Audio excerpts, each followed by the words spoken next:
So, you're a guy who doesn't feel like you're living up to your potential. You're lost, you're kind of clueless, you're in high school, maybe first couple years of college, and it's just, you don't know what you're doing with your own life, you feel very lost and purposeless, your mental health, your mindset's out of it, you're not really working on yourself, you're not really growing, you suck with girls, you just have nothing that's going on with you, maybe a couple things here and there, but a lot of the other times you just like fumble and things fall through. I relate to all of those things. And so I just want to come at you guys as someone who's just, a few steps ahead of you. I'm 21. And someone who's been on self-improvement for 2 years, someone who's been on this like healing mental health inner work journey for 6 years. I started when I was 15 in high school with my like social worker, and I started really learning about like psychology and mental health, and I started introspecting more, and I started like observing the things and patterns in myself and in my friends when we'd have group sessions, and I started like understanding these dynamics of like how childhood traumas formed us, and like how attachment styles from our parents relate to our relationships and things like this. I started understanding these dynamics very early when I was like 15, 16. And so I've been able to take these things with me over the last 5 years, and especially as I've been obsessed with all things esotericism, mysticism, all things religion, philosophy, and spirituality over the last year. I've found that as I've gotten this like honed in perspective when I was like in high school from like the psychology, and as I've gotten this like broader metaphysical greater perspective over the last year from spirituality, I can bring this very unique synthesis that allows us to have like a greater overview perspective and also a more micro individual perspective. And I think that paradigm, like those dual paradigms, allow us to understand who we are and how we relate to the world a lot better than just having one or the other. You know what I mean? And so I think that's something I can uniquely bring to you. And especially in the realm of being like kind of just like a lost guy, early years, like don't really know what's going on with like your own purpose, what you want to do with, how you want to contribute to, humanity, the work you want to do. Or maybe you like hate work, we'll talk about that. Or you just feel lost with girls. Like I've learned so many things, and I just feel like I feel like I have to give these things back to the guys that are in that situation that I was in, because I just wish that I had these things. So I'm going to stop yapping. We're going to get into it. So the 4 things I want to teach you about are mindset, purpose, self-improvement, and then girls/dating. So let's start with number 1 with mindset. Mindset is everything. And that's why we're starting with it first, right? Mindset is the foundation of your reality, right? I'm not going to get too metaphysical in this video, but without the right mentality, you'll never have a proper physicality that you desire. And that's everything, all right? Your physical reality only is aligned with the mental reality, the inner world that you've created for yourself first. And so like, you clicked on this video. This video is titled, "Watch This If You're 14 to 19 and you feel like you're not living up to your potential." The thing is, it's like, what does not living up to your potential even mean? You know what I mean? And if you kind of like have this foundational belief of like, oh, I'm not living up to my potential, but you don't even have a proper definition of it, you'll kind of just stay in this like trap cycle of not even knowing why you don't feel like you could be doing better, but you're not doing anything about it because you don't actually know what's going on. You see what I'm saying? You just feel bad, but there's no clarity about the situation. Like that's what women do, all right? Women are like too pulled by their emotions, and it takes a lot of time. It usually takes years for them to actually gain the awareness and the ability to control their emotions and observe those things with clarity. As men, we have that gift to actually detach ourselves from our emotions a lot more, to observe things if we practice it, if we use our consciousness to practice it, right? Not to say women can't do that as well, but it's just a lot easier for us. This is why like philosophy is kind of like inherently a masculine pursuit, right? The mind is a very masculine orientated. That's interesting. We're not going to talk too much about that. The point is that when you don't have the right here, life is not good. When you go look, when you see a girl that you're attracted to, right? Let's say there's a girl in your class and you like her, you got this like huge crush on her. You've been crushing on her for like weeks or months, and you want to talk to her, right? You want to maybe like try to be more than friends with her. You want to ask her for her number. You want to see if she wants to go on a date with you. You want to try to spark up a conversation, start flirting with her, whatever it is. You see her, maybe she's like by herself, or maybe she's like with one of her other friends. You see her and you start like overthinking about all the things, all the ways it could go wrong. You start thinking about, man, she's not gonna be into me? What if she thinks I'm ugly? What if she thinks like my joke isn't funny? What if she, just like rolls her eyes off at me and she doesn't care? And it's like, your mind, your mentality is focused on all of these negative things, right? It's constantly focused on these like negative outcomes. And so it's gonna keep creating more negative emotion inside of you. It's gonna keep creating more negative thoughts in your mind. And it's more likely to continuously create a negative experience like in your physical reality, which will be like you not approaching her, you not talking to her, and then you feeling like a pussy for not doing it. You see what I'm getting at? Rather than the guy who, like, this is why like dumb guys can like get girls more, because dumb guys don't think about the bullshit, right? If they see a pretty girl they like, they just be like, oh yeah, I'm gonna go talk to her. They'll just literally go up to her and talk to her. They won't think about what they have to say. They'll just move their body, and then when they get there, they'll just say the first thing that comes to their mind, right? You have to have this mentality of like, nah. Fuck putting energy and attention on the negative thoughts, on the negative feelings. Now the thing is, like, you have to accept those things, right? Recognize, man, I have this like negative belief, whatever. Don't just say it's like full of shit and it's like, man, like fuck you. No, you can say it's like, okay, this is real, or it's like, this is here. It doesn't even have to be real, honestly. You could just address that it's like present, and then it could just go away. You'd be like, nah, fuck that. Fuck these insecure thoughts. I'm gonna talk to this girl because I want her. Now the thing is, we're gonna talk about talking to girls later, and the reason girls are last is actually because you need the purpose and the self-improvement to have that self-conviction. If you don't have self-conviction, you're never gonna be able to actually get girls. That's very important. If you don't believe that you're like attractive, if you're desirable, if you're like a guy who could actually get the girl that you want, if you don't believe you're that kind of guy, like you're that guy, you're not gonna be. It's that simple, right? And so you need those prior things in order to create that. Now, if you already have that, you're probably not watching this video because you're probably good. Or maybe you know about girls, but maybe you're lost with like purpose and self-improvement. Okay, awesome. Keep watching. But mindset is super important, because the guy who stays focused on the negative thoughts, oh man, what if she says this? What if I do this? What if blah blah blah happens? He's not going to do anything, and his experience is going to be more negative. The guy who's like, okay, you know what? If she rejects me, her loss. Fuck it. I know I'm desirable. I know I'm attractive. If she rejects me, her loss. That's on her. He goes up to her. He gets her. Awesome. If he doesn't, oh, okay, whatever. Bro, that needs to be your mentality. I'll tell you this about girls real quick. When it comes to getting rejected, you should want to get rejected. Now, obviously, getting rejected sucks. It feels bad, blah, blah, blah, whatever. Obviously, you would want her more than you would not want her. Probably, right? That's why we're going to approach her, right? We feel desire, we want, we go, right? Okay, awesome. But it's like, at the same time, if she rejects you, you should have this like kind of like insane mentality of like, ooh, this is amazing, because this rejection gets me closer to the next win. Every L gets you closer to the next win. You should be like collecting L's. You should be collecting rejections. You'd be like, ooh yeah, give me that one, give me that one, give me that one, give me that one. I can almost guarantee you, like, you can probably have like a 10% rate when it comes to like approaching. If you approach 10 girls, you could probably get one of their numbers, one of their IGs, one of their Snapchats. I guess, I got to talk about Snapchat. I guess guys in high school use Snapchat and shit. Right? You can get one of those, right? You can get one of their Snapchats, one of their IGs, one of their numbers. If you approach 10 girls, like, that's pretty likely, bro. You know what I mean? But if you only approach one, yeah, you're probably cooked, buddy. The thing is, like, this is a numbers game, guys. We have to understand this. As guys, like,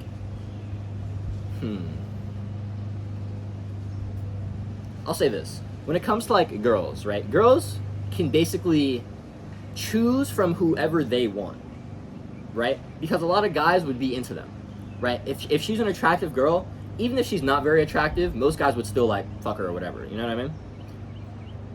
But a guy, he can't just choose from whoever he wants. He has to choose from who wants him. You see what I'm saying? Like, that's how it works. Now, when it comes to, like, women in terms of, like, committed relationships, because not all guys will actually give her commitment. A lot of guys will, fuck her, but a lot of guys won't actually get in a relationship with her. That's different. But when it comes to guys, you have to look at the girls who actually want you, right? That's, like, the thing. And so it's like, the girls who want you are the girls that, like, you can kind of get.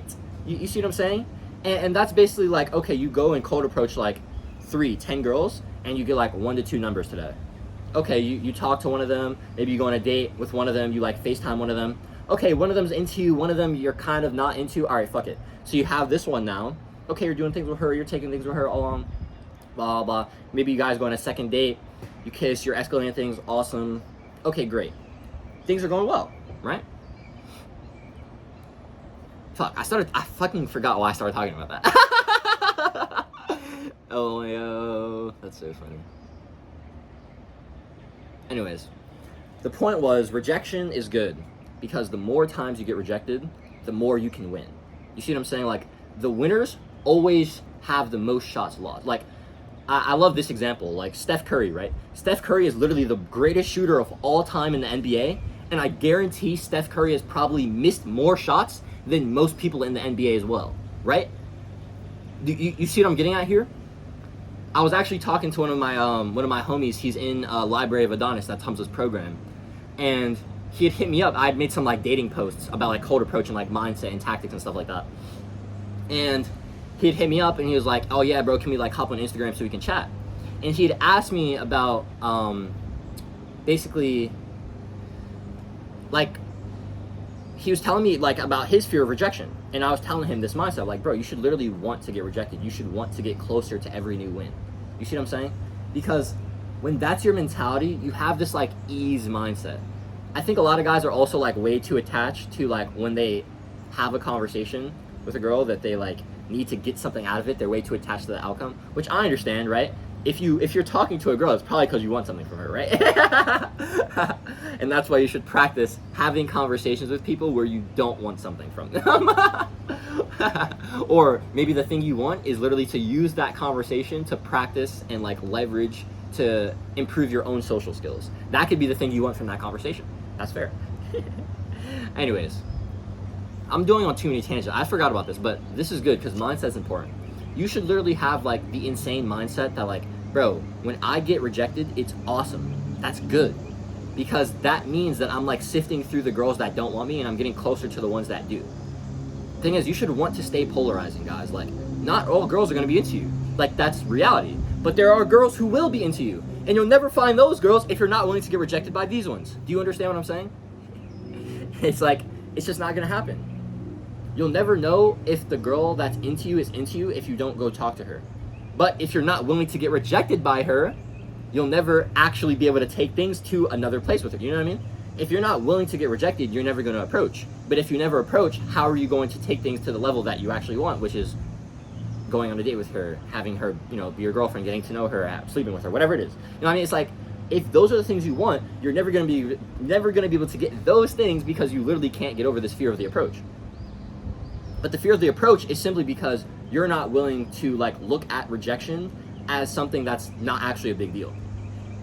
Like, getting dubbed is fine, bro. Bro, I kid you not. I was here the other day, right? And I think I was working on something. That's why I didn't want to go up. There was like a family that came in. And there was like an older sister, and she was looking like fine, I ain't gonna lie. She was like tall. She had some like nice fucking braids, right? Very like, you know, like slim fit build, you know, like my kind of mommy, right? Dark skin, you know what I mean? I'm like, ooh, I like her. You know what I mean? So I kid you not, like I'm sitting right here because I'm working. I'm not gonna get up. And she like left out of the pool. She was like here at the pool with her family, right? She left out of the pool to go to the bathroom. And so when she comes out of the bathroom, I'm like, hey, excuse me, can you come over here? Well, I literally called her over to me, right? She looked at me, kind of gave me like that like stank face, like disapproval eye, or like boy bye type shit. Like, that was like the vibe I got with her. I was like, oh shit. Like, I instantly felt that motherfucker. She turned away. Like, she didn't say a fucking word to me, bro. She looked, gave me that face, looked away, and then she went into the pool. I was like, fuck, bro. I was like, damn, that shit was crazy, bro. And I was like, fuck, that's brutal.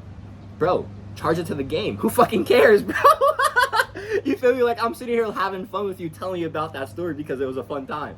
I literally am telling you that I enjoyed getting rejected. Like, that shit was actually funny. You see what I'm saying? Like, bro, that's how you should have the shit. Bro, I went to go cop some weed off my belly man yesterday, right? I went up to his crib, and he was having like a little pool party. I was like, oh shit. It was a baddie there I wanted to approach, right? She was dipping out when I was dipping out, right? So I was like, hey, what's up? Like, I like kind of like followed her out, and I was like, hey, excuse me, mama. Like, what's your name, right? She turned him, and she was like, oh no, I got a girlfriend. I'm sorry. Like, I was like, she's crazy. I'm like, yo, don't even trip. Like, you have a good day, right? And I just cared about my fucking day, right? It's like, bro, don't trip about this shit, bro. If a girl dubs you, it's fine. Like, that's fine. It's cool. You should want to get rejected, because the more you do, the closer you get to the next win, bro. Like, that should be your mentality in everything. Like, failure, rejection is amazing. The more you fail, the more you get rejected, the more you lose, the closer you are to the next win. That's how it works. More L's equals more dubs, baby. And so that should be your mentality. See how this is still a mindset? You know what I mean? Awesome. So I was talking about earlier in terms of not living up to your potential. What does that mean? I kind of see it as like, you feel like you're not doing enough, right? Like, what is your potential? Your potential is what you feel like you can currently do in the present moment. Well, what is that justified by? Your work. It's your exertion. It's how much you're giving of yourself to the world. It's how much you're giving of yourself to your creative pursuits, or your intellectual pursuits, or your social pursuits, or your financial pursuits, or your spiritual pursuits, your physical pursuits, whatever it is, like anything you want. How much are you giving of yourself to the world? How much are you working? How much are you grinding? That is like why you feel like you're not living up to your potential, because you're not doing enough shit. You know what I mean? Like, bro, if you're a 14 to 19-year-old guy, dude, like, there are cultures like that were like hundreds, thousands of years ago. Like, this is still in our biology. Like, this is encoded into us. You were a man at 13. You see what I'm saying? Like, once puberty started kicking in, like, you were a man. There were fucking rituals sending boys to the fucking forest to, like, you know, become men. You see what I'm saying? It's like, we don't have these like trials by fire anymore. This is the thing. Like, in the age where, like, you don't have these like ceremonies where like our fathers don't bring us into these things, or, you know, we don't have those mentors or those guys or those father figures. You have to kind of do that shit yourself, bro. You have to put yourself through the fucking fire, and that shit is honestly terrifying. And the more you put yourself through the fire, the alchemist fire, the more you purify yourself, the more you shed the things that are, you know, holding you back. You shed the limited beliefs. You shed the falsities that are inauthentic, you know, and expressing in you that you actually aren't even. That's not even you, but it's just coming out because you've been instilled those things by the programmers, right? The programmers love to instill things upon us. And so the more you put yourself through the alchemist fire, which is painful. Like, fire hurts. It hurts to get burned. Like, this shit hurts. But if you run through it, you know, quick enough, it doesn't hurt as bad. I don't know. I don't know if that analogy worked as well. But the point is, like, you need to push yourself through hard things. That's why we're going to talk about self-improvement. But the thing is, you kind of need a reason to put yourself through those things. And that's where purpose comes in. And even girls, like, girls are also a reason for that. But if you only have the purpose of girls, you're a pleasure goblin, and girls hate pleasure goblins, all right? If you're only seeking pleasure and not seeking purpose, right? If you're not chasing pleasure, if you're not chasing purpose and the mission, then you're chasing pleasure. It's that simple. And girls don't like guys who chase pleasure, because that means they probably only want one thing from them. You see what I'm saying? It's cool to admit that you want to fuck, that you want girls, you want sexual experiences. That's amazing. I want those things too, right? I love having those things, right? But if those are the only things you want, if you feel like you need those things from girls, they'll sense that and they won't want you. You understand what we're saying? And so you need other things in your life, which is why the purpose, the mission, the self-improvement, those things are super important. That's where the exertion is going to go into. You see what I'm saying? But we have to understand that, like, we need this mindset of like, oh, okay, so I have to exert myself enough if I want to feel like I'm living up to my potential. I have to give of myself. I have to contribute. I have to work.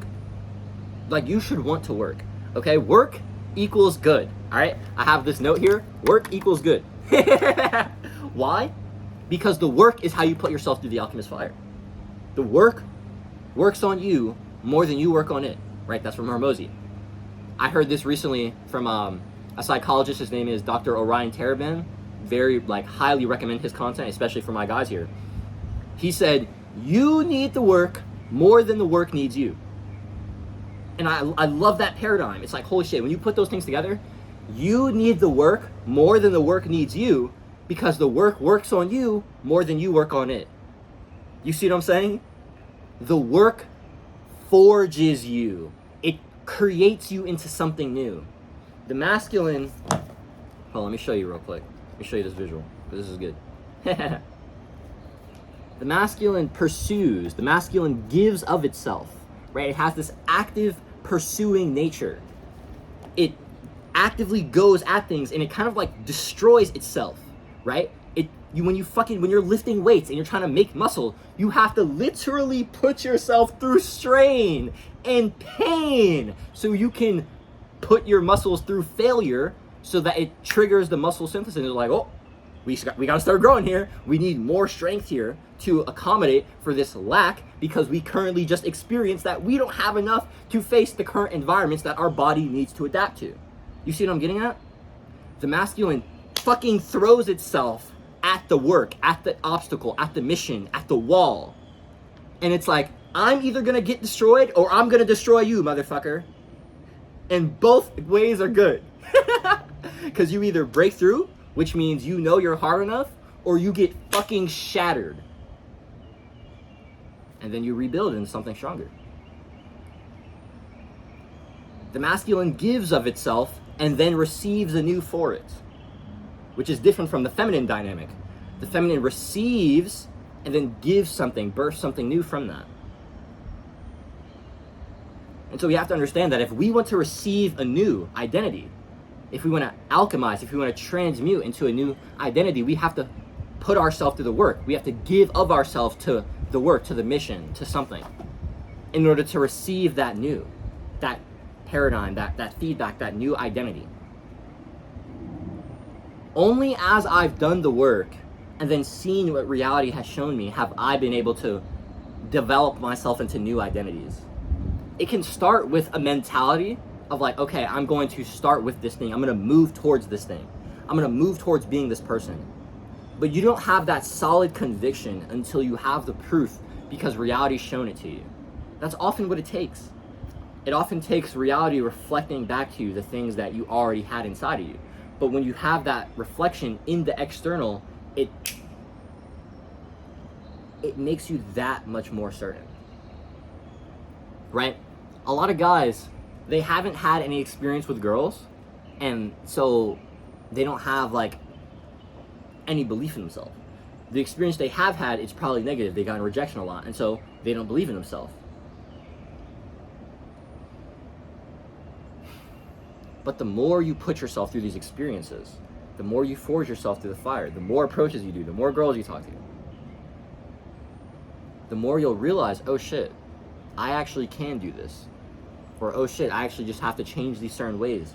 Or oh shit, there's a certain reason why girls aren't into me. Let me change that. Let me focus on that.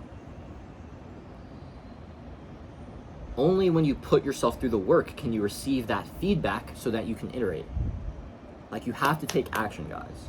You can't look at failure or rejection or fucking up or making mistakes as failure. You can't look at failing as failure. You're not out of the race just because you fell down. You're out of the race when you fucking quit. When you fall and you get the fuck back up, and then you're like in your mind, okay, wait, let me like improve my form. Let me make sure that like, okay, let me avoid that thing. Let me make sure I don't fall again. When you use some fucking intention after you get back up to make sure you learn from your mistakes, that is winning. The thing is, guys, like, this is actually the most important mindset I can give you. The race is never gonna end. Like, let me say that one again. Like, the race actually never ends. It never ends. You're always gonna be able to be better. You're always gonna be able to give more of yourself. There's always gonna be things to improve. There's always gonna be the dedication to the mission. Like, these things actually never stop. This is why. Okay, you know what? This makes sense. I was thinking about, because I was only gonna bring the Kabbalah here today, but I felt like I should grab this, and now I know why. Because we need this. We need chapter 1. This is the most important thing I could teach you. Stop hoping for a completion of anything in life. Most men make the error of thinking that one day it will be done. They think if I can work enough, then one day I could rest. Or one day my woman will understand something and then she will stop complaining. Imagine. Or, I'm only doing this now so that one day I can do what I really want with my life. The masculine error is to think that things will be different in some fundamental way. Or to think that things will eventually be different in some fundamental way. They won't. It never ends. Let me repeat that one, okay? The masculine error is to think that eventually things will be different in some fundamental way. They won't. It never ends. As long as life continues, the creative challenge is to tussle, play, and make love with the present moment while giving your unique gift. It's never going to be over, so stop waiting for the good stuff. As of now, spend a minimum of 1 hour a day doing whatever you are waiting to do until your finances are more secure, or until the children have grown and left home, or until you finish your obligations and you feel free to do what you really want to do. Don't wait any longer. Don't believe in the myth of one day when everything will be different. Do what you love to do, what you are waiting to do, what you've been born to do. Now. Spend at least an hour a day doing whatever you simply love to do, whatever you deeply feel you need to do in your heart, in spite of the daily duties that seem to constrain you. However, be forewarned, you may discover that you don't or can't do it. That in fact, your fantasy of your future life is simply a fantasy. I mean, I'll talk about that one real quick. There have been tons of pursuits where I've started doing them week or two. I'm just like, oh yeah, nope, don't wanna. Or I've been in it for a month and I've been like, oh, no. When I started trying to make Substack my main platform back in January, I started identifying more of a writer than a speaker. And I've recently realized, I'm like, yeah, that's not me. I'm a speaker, I'm a performer. I love to write, I love to do that, I love to build. At the end of the day, I'm a yapper. I'm a personality. I like to come here and perform. I like to show myself to the world. And I think that's my greatest gift. Yeah, the things I build are pretty cool. I can build, I can make some cool stuff. I can, synthesize and write things pretty well. I have some cool courses and guides. Should check them out, first thing in the description.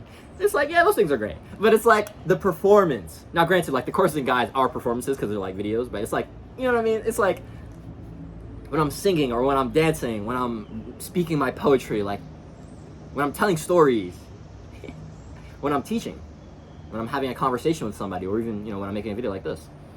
That's when I feel this is what Jaden's here to do, baby. This is it. That right there, that fucking joy, that genuineness, that's probably missing from your life. And I just want you to pause and sit with that. You're fuck, Jaden, why'd you have to slap the shit out of me like that? Because I need to. You need to get slapped.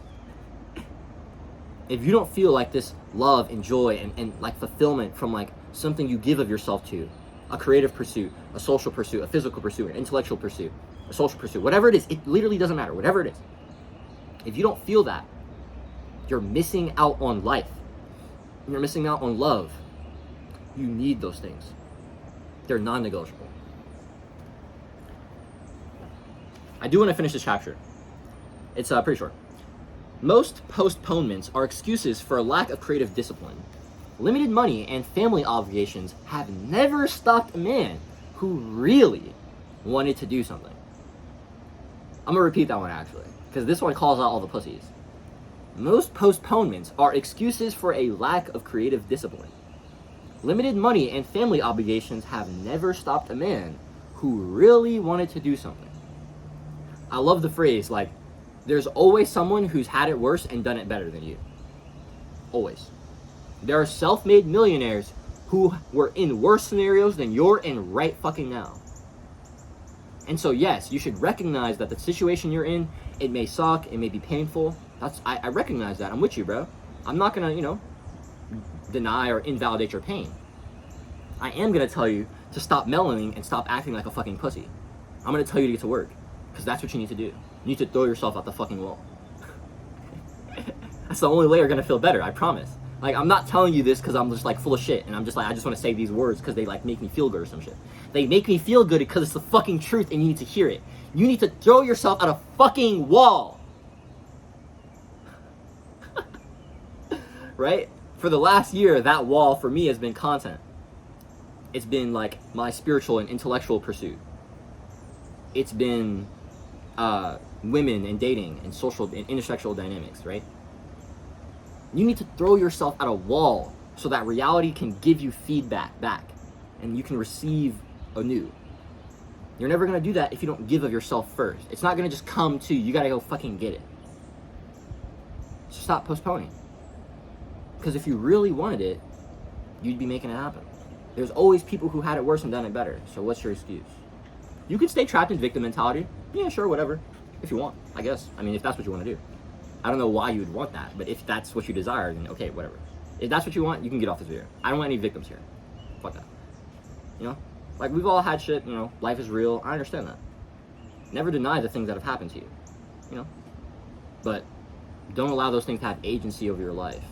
Or who you feel like you are as a person, or the things that you can become later on. Fuck that. I don't got time for none of that bullshit.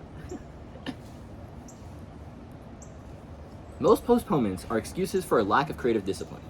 Limited money and family obligations have never stopped a man who really wanted to do something, although they provide excuses for a man who is not really up for the creative challenge in the first place. Find out today whether you are willing to do what it takes to give your gift fully. As a first step, spend at least an hour a day today giving your fullest gift, whatever that is for you today. And so that when you go to sleep at night, you know that you couldn't have lived your day with more courage, creativity, and giving. Right? Like for me, making these videos, making anything I make basically, all of my creative pursuits are like me giving my masculine gift. When I'm teaching, when I'm having conversations, whether that's with like my friends or with like girls that I'm like either in relationships with or like my female friends, whatever. Whenever I'm like talking, I'm most likely in like teacher mode or at least I'm in like holding space mode. A lot of the time I'm having like conversations with like friends because the people I value in my life are those people that I want those conversations with, where we can, you know, challenge each other, where we can be there for each other, right? And so I have that with like my guy friends and with my girlfriends, right?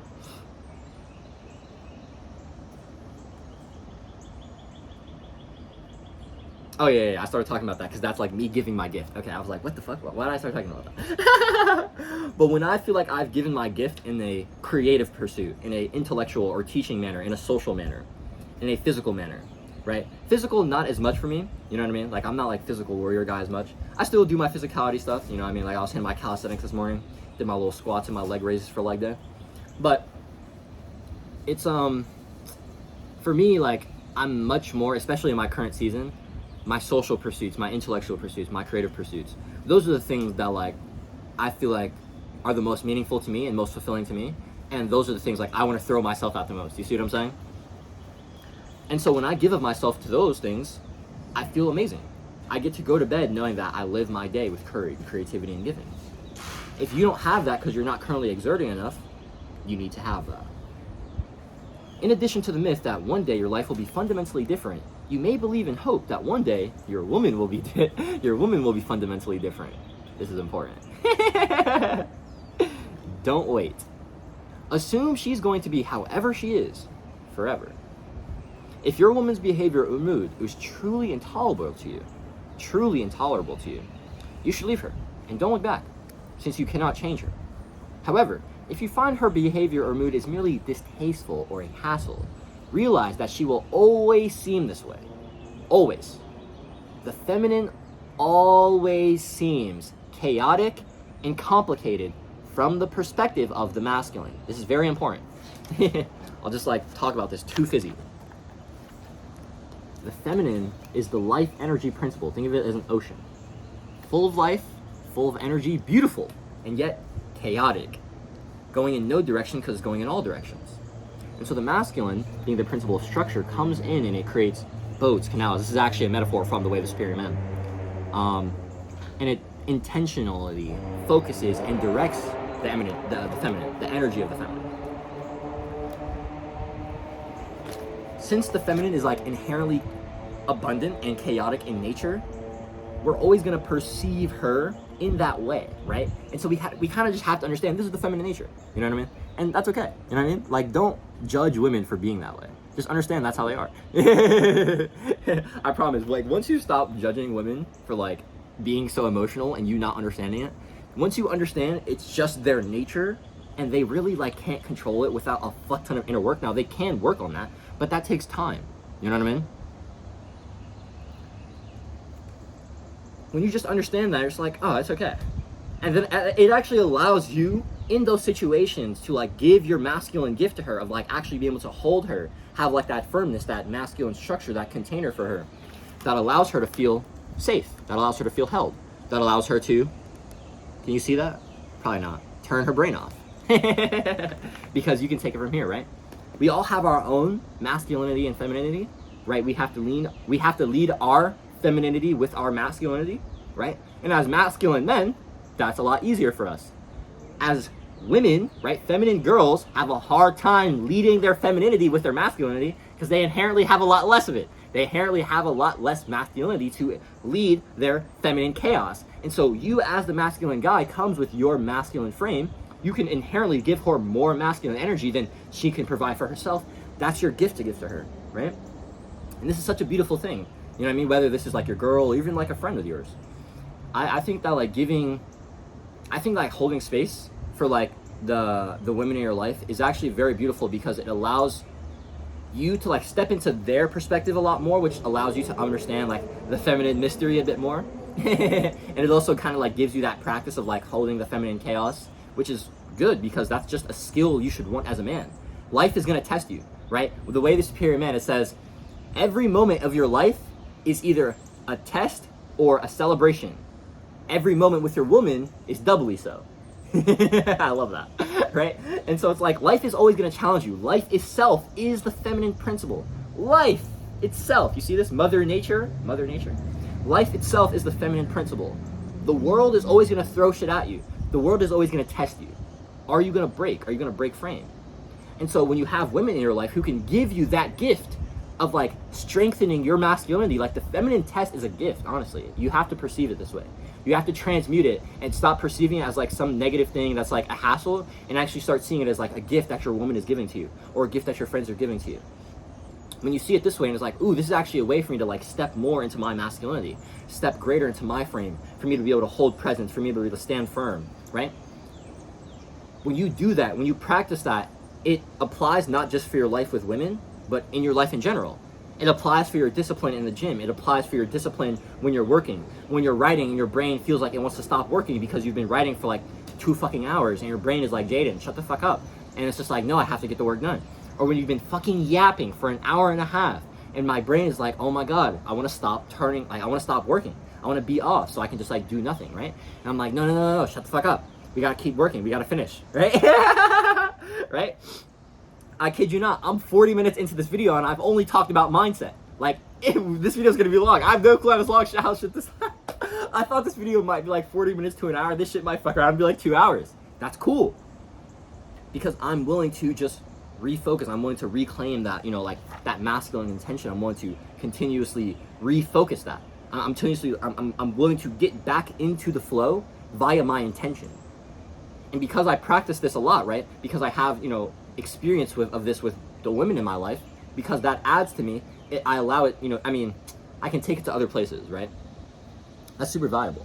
Things in one area of your life almost always spill in and correlate to other areas of your life, guys. That's why being multifaceted, that's why being a polymath is everything, right? Anyways, let's finish this chapter. The next time you notice yourself trying to fix your woman so that she will no longer fill in the blank, relax and give her love by touching her and telling her that you love her when she is this way, whatever you filled in the blank with. Embrace her, or wrestle with her, or scream and yell for the hell of it, but make no effort to bring an end to that which pisses you off. Practice love instead of trying to bring an end to the quality that bothers you. Learn to find humor in the unending emotional drama the feminine seems to enjoy so much. That is the best thing. You should honestly see, like, when a girl is like upset or like in a mood or she's kind of like pissed off or angry, and you have to like kind of like step into like this masculine frame or whatever, you you should just see it as like kind of like fun. You should almost be like, oh man. For me, I almost have this like kind of like sympathetic mindset. Where I'm like, damn, bro, like girls kind of be going through it, bro. Like, I'm glad I'm not like at the waves of my emotions. You know what I mean?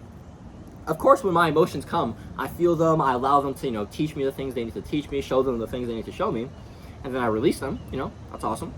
But for me, I'm glad I'm not like ruled by my emotions or feel like, you know, that I'm like constantly dealing with like all the different fucking shifting moods of the feminine nature.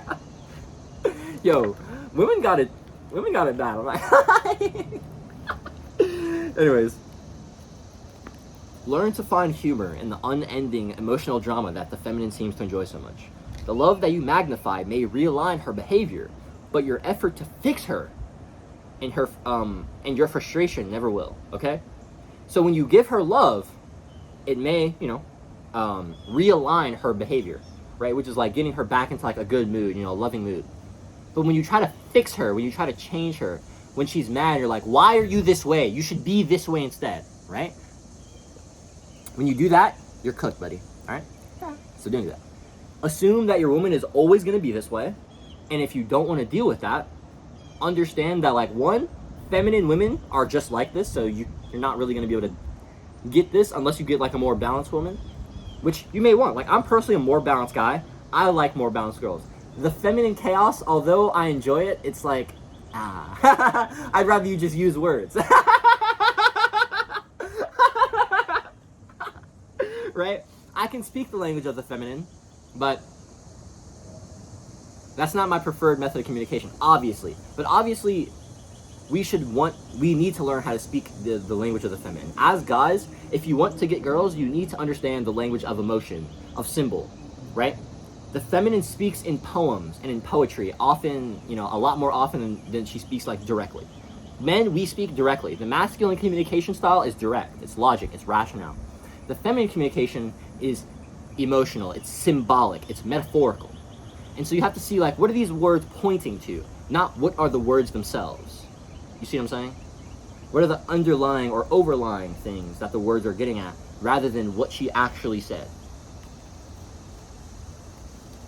The world and your woman will always present you with unforeseen challenges. You are either living fully, giving your gift in the midst of those challenges, even today, or you are waiting for an imaginary future which will never come. Never. Men who have lived significant lives are men who never waited, not for money, security, ease, or women. Feel what you want to give most as a gift, to your woman and to the world, and do what you can to give it today. Today. Every moment waited is a moment wasted, and each wasted moment degrades your clarity of purpose. I have a little note here. Each moment you spend misaligned, you risk the chance of furthering your cloudy vision, making it worse and making you more lost. This is a super good segue into purpose. Purpose, I like to say, is like the lighthouse. It's kind of like that thing that gives us that clarity. It's that direction that we look towards, right? I have like the lighthouse here. You see? When we have that clarity, that mission, that direction, that pursuit to move towards, we have this direction. Now the thing is, you have a lighthouse. Like, let's say you're at sea, right? You're the captain of a boat. You're a captain of a ship.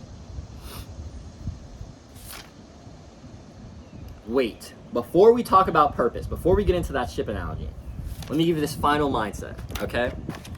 Because I was like, wait, I feel like there's like a couple more things. When it comes to working, actually there's two more mindsets. When it comes to working, right, we talked about working is good. You should want your work to be contribution maxing and fun maxing, okay? Very important. Money maxing with work is irrelevant because you can make money doing anything.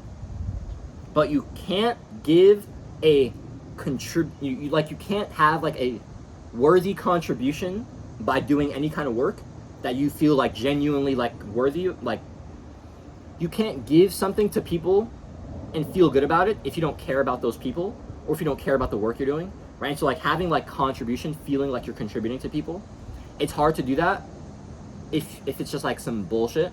right? It's hard to feel good about your work if there's no contribution. And it's hard to feel good about your work if you don't enjoy it, if there's no fun, right? And so like, rather than like worrying about money, as someone who's young, you should be mastering skills so that when you master the skills can make you the money, right? Like for me, I want to be so fucking amazing at distilling philosophy, at synthesizing ideas, at shifting paradigms, at connecting ideas, molding, meshing disciplines, right? Showing people this multifaceted perspective, at speaking, at articulating, at storytelling, at captivating attention, at penetrating, minds and hearts, being able to really shift people's paradigms and open people's hearts, right? Healing, right? I want to be so good at those things that people like feel like they have to pay me for the things that I give them. That's what I desire. I want to be so good at this work specifically. I want to be so good at speaking, at teaching, at storytelling, at writing. I want to be so fucking amazing at this work that I have to get paid for it because I'm giving so much value, right? When you give value, you receive things back. That's a law of the fucking universe. Reciprocity, give and receiving, karma, cause and effect, whatever the fuck you want to call it. When you give, you receive, right? This is what we were talking about earlier with the masculine principle. The masculine gives and receives back. And so when you give contribution and you have fun while giving it, which will make you want to give it more because you enjoy it, you'll give it so much, you'll give so much value that you'll eventually receive it back. Now this is important. You need a marathon mindset here because you're not going to get there instantly. It takes time to build skills. It takes effort and intention and reps and work to make yourself into someone and something that people will want valuable, right? Make yourself into someone valuable that can make something valuable for people, right? If we're talking business. And the thing is, like, when it comes to financial freedom, everyone should have a business, bro. Like, oh my God, fuck me, bro. People don't understand this. If you don't want to work for someone else, you need to sell your own product. Everyone is selling someone else's product. So like, if you want to make money, you can either help someone sell their product or you can sell your own. That's the only way. It's the only way to make money in the world. The only way to make money in the world is by helping someone else give value, and so they give you a little slice of their pie, or by you giving value to someone else, and then you get the whole pie. Now granted, the second one is a lot harder, there's a lot more skills here. But when you actually learn the things, you get good at the skills, you learn these things, you get to keep the whole fucking pie. Right? And that's what I want. I want the fucking pie. I don't want this little ass sliver.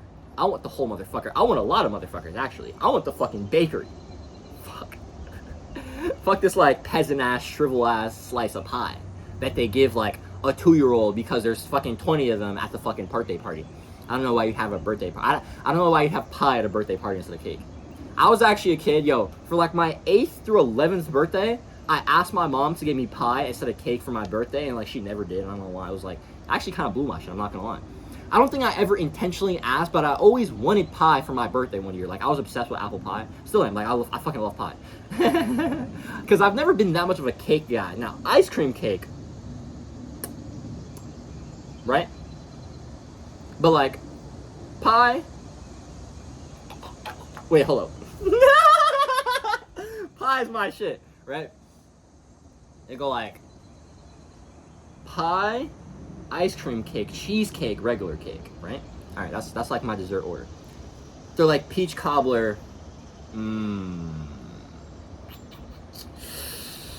yikes. I'm trying to think of if peach cobbler is above cheesecake or below. I think it might be below, I'm not gonna lie. That one's tough.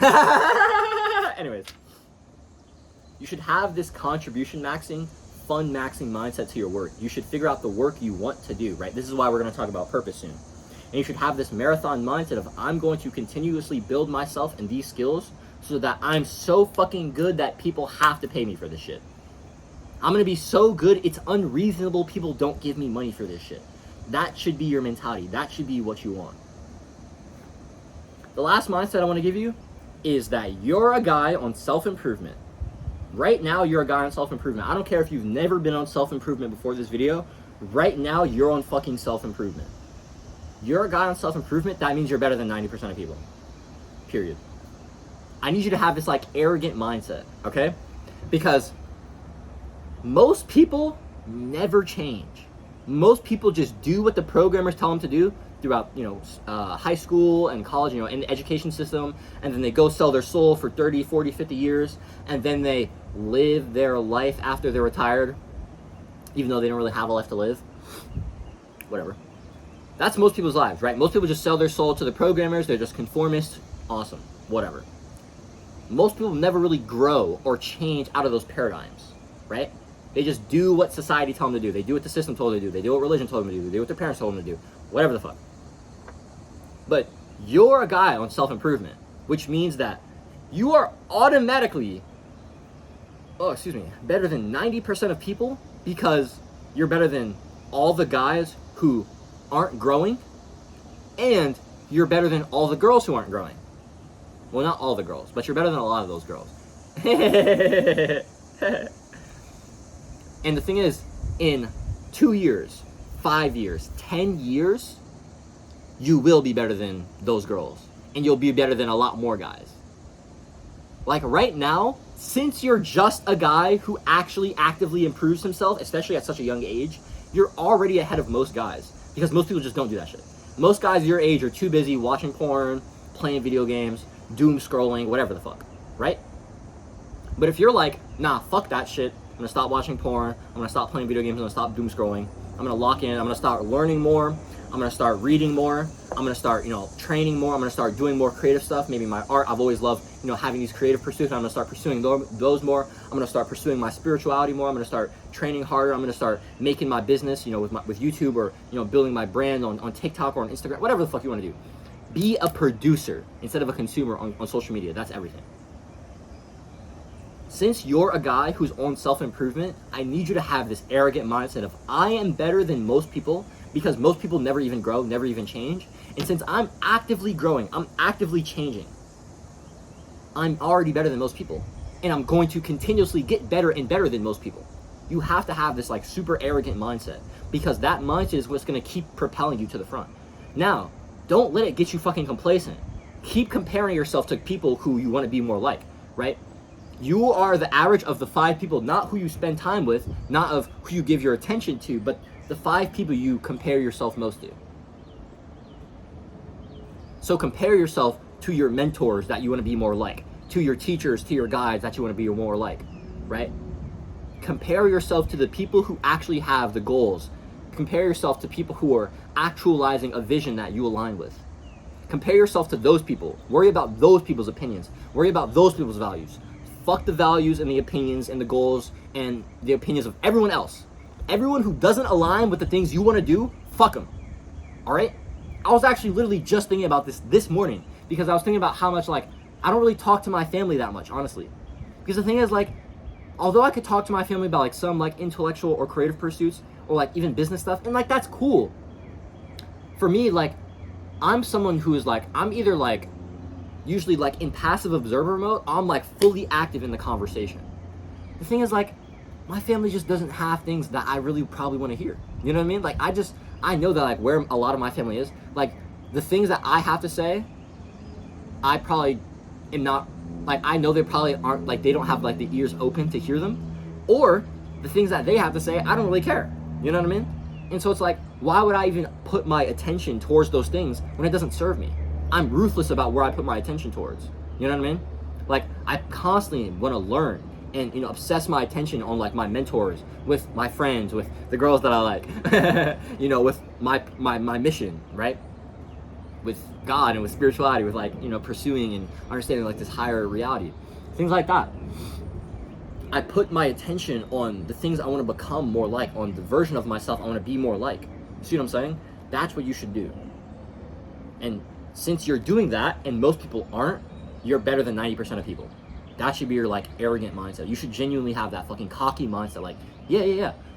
All these guys in your fucking school who may be, cool jocks, the social guys. Bro, if you're, 15 right now, and you're, not very social, you're not very confident with girls, bro, I promise you, in 2 years, you can be better than all the guys in your school, bro. I fucking promise, bro. If you get more social, if you like level up your social skills, if you start actually doing some like cool masculine pursuits we'll talk about that girls find attractive, it doesn't even have to be like physical stuff, right? Like, I'm a scrawny motherfucker and I've probably gotten way more pussy than you know what I mean? Like, there are guys who are more jacked than me who've gotten like way less success with women than I have. You see what I'm saying? And so it's like, it's not just about your physicality. Now, that's important, right? A lot of girls are attracted to the build. That can be great, right? I can definitely help you get girls. But when it comes to just understanding, like, bro, when you're a guy who is actively growing himself, which most guys aren't, when you're a guy who's positioning yourself as like as better than other guys, which most guys aren't, girls will want you. You see what I'm saying? Like, people will want to be more around you. It's like, if you're kind of like a fucking loser right now and you're 15 years old, you can actually lock in over the next 2 years. And then, like, when you're like 17, like, if you're like a freshman right now, I promise you, your junior year or your senior year, you could be running your high school, bro. You could. Honestly, you could fuck around and start running that shit next year if you grow a pair of balls over the summer. You know what I mean? Like, if you come back to the summer with a completely different mindset, bro, you could fucking, like, you would, holy shit, bro, like, you could destroy all of the paradigms people thought about you, right? Like, the summer is this, like, beautiful period of time where people aren't really thinking about each other, and so when we come back, we can kind of have this, like, new perception of people. It's awesome.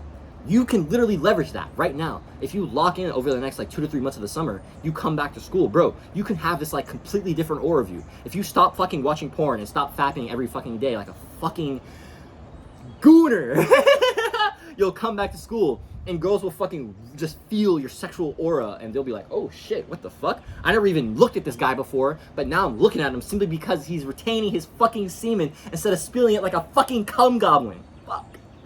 Stop being a cum goblin, please. Right? Let's say you fucking lock in over the next like 2 months and you started like making a fuck ton of content. You started talking to way more people. You got way better at communicating and at speaking, so that when you come to school like the next school year, you like go straight up to the girl that you like never talked to and you just look at her straight eye contact and you're just fucking saucing her up. You're so fucking beautiful. Let me take you out here. Let me do this with you. Blah blah blah. I want to do like, okay, don't do that, right? Now, maybe you could if you really got her like that, right? It's like, when you really like change like those paradigms, you're like, now you're like this like super confident, attractive like guy, right? Social guy who's like always talking to people, who's always around people, right? Who's like leading people. That can completely shift people's paradigms, bro. If you lock in, you can literally change yourself over these next 2 to 3 months, and you can have a completely different perception of people. Like, people have a completely different perception of you. I mean, like in school, whatever. If you really lock in and take this shit seriously, like these guys who are like currently at the top of the food chain, if they're not on self-improvement, these guys are free for you, bro. I promise. And I literally made this video because I started getting pissed off about how much potential I had in high school.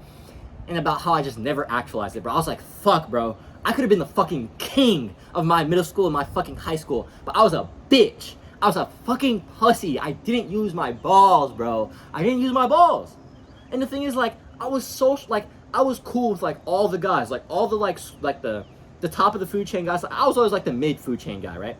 I was cool with all those guys at the top. I was cool with, like, some of, like, the fucking nerds, you know, low status guys. I was cool with like some of the girls, you know what I mean? But I was never at the pinnacle. I was literally like getting fucking pissed at myself because I was like, bro, I could have been the fucking king. I could have been the fucking king of my fucking middle school. I could have been the king of Team Academy. I could have been the fucking king of Newark Collegiate Academy, right? My high school. I could have ran those motherfuckers, bro. I could have had the highest respect of all the guys. I could have had all the girls into me, bro. But I lack these. I also lack the wisdom as well. And so that's honestly what I want for you in this video, bro. I want you to be the fucking king of your high school or the king of your college, bro. I want you to fucking run that shit, bro. I want you to be at the fucking top where you fucking know you deserve to be. Because you wouldn't be watching this video, you wouldn't be an hour into this video if you didn't feel like, nah, I deserve more. I'm the fucking kind of guy who deserves more. I should have more. But the thing is, like, you're not gonna have more if you don't give of yourself so you can receive it. You know what I mean? You might think you deserve it. You might feel you deserve it. You might feel lacking without it in your life. You might feel like it should be there. But it's like, it's not just gonna fucking come to you for nothing. You gotta make something happen. You gotta do something for it. You got to put it in work. All right, so those are mindsets. All right, we're finally done with mindset. Fucking hour into this video, we're finally done with fucking mindset. All right, hopefully the rest of these won't be as long because we've talked a lot about purpose and self-improvement, a lot of these concepts and dating, like throughout the mindset thing. And so a lot of these things will kind of just be like overviews of those things and then like maybe some tactics here and there. So we've talked about mindset. Let's talk about purpose. Purpose is so important, okay? I'm not gonna read the whole chapter because that took way too long before. It was important for the first chapter, for the other one, but I don't wanna read it for this one just because I can't be fucking bothered. But there we go. Wait. Am I fucking tripping?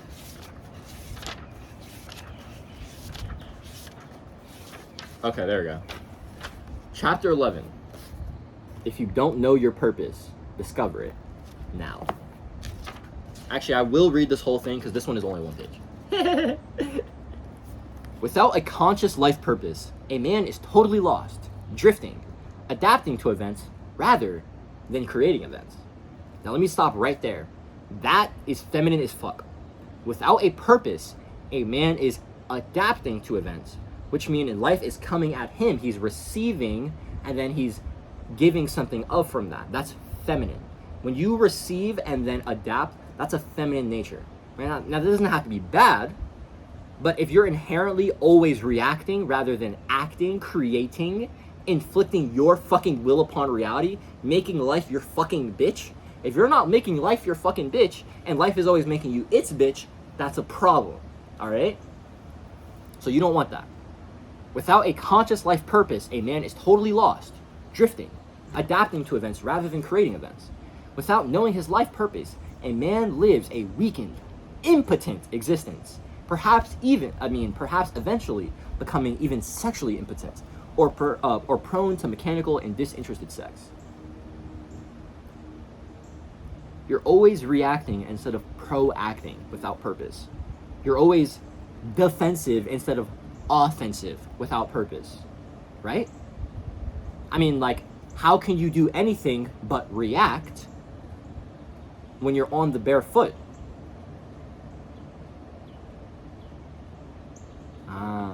Okay, never mind. It says, this is like a note I have. How can you do anything but react on the back foot, right? Like, when life is making you its bitch. When you're in the dark and you can't see, right? You don't have the lighthouse. You don't have the lighthouse of purpose. When you're in the dark without the lighthouse of purpose, even if it's that small glimmer of lighthouse of purpose, right? We're gonna get to that analogy, the sea analogy. How can you see? Well, let's talk about the analogy real quick, and then we'll get back into the chapter. So, imagine you're a captain at sea, and it's pitch black, can't see shit. And so you're kind of just like navigating in the dark, and you're like, oh, you don't really know what's going on, right? And so you have to react. But eventually you get to this point of the lighthouse. You see the lighthouse, and you're like, oh, okay, I have some vision, some clarity, some direction. And so you have this lighthouse, this direction, this goal you can focus on. And it gives you clarity. Now the thing is, you're still navigating the waters, and the immediate waters you're in, this shit is still dark. Like, it's still real. But now you can see a light. Now you're not completely directionless.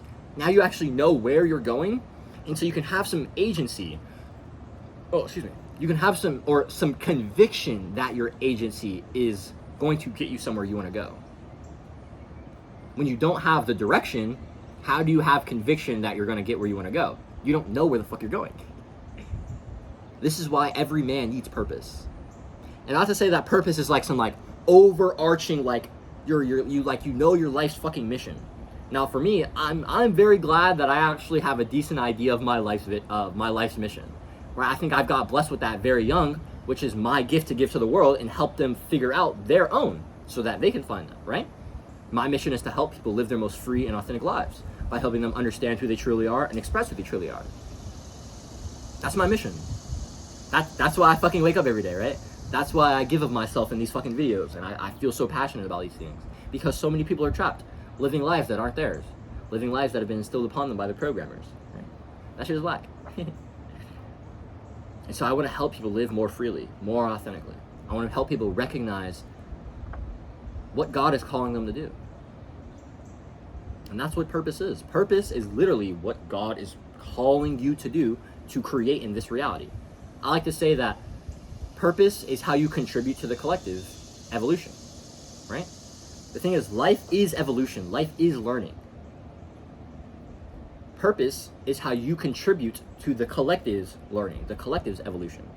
When you learn things yourself through your own pain and you transmute them, and then you give of those things, you help people figure it right. This is like the value of teachers or guides. I'm telling you these things I've learned over the last 21 years of my life, 6 years of my life, 2 years of my life, and 1 year of my life as I've been a creator. And it allows me to distill information in like a condensed time period, which gives you insight that you might not have had, which can allow you to save that time. Since you save that time yourself, you don't experience maybe a lot of the negative hardship I did, or you experience less of it, which inherently allows the growth of the collective to advance, to evolve, right? When I make this video, let's say like 100 people watch it, that means that those 100 people will grow faster in these areas than I did.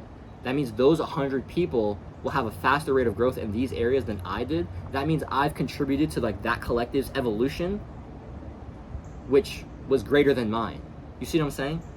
And by giving of something to the collective that makes it greater than me, it's so rewarding, bro. Like that's what like spirituality is about. Like this is why we need to contribute.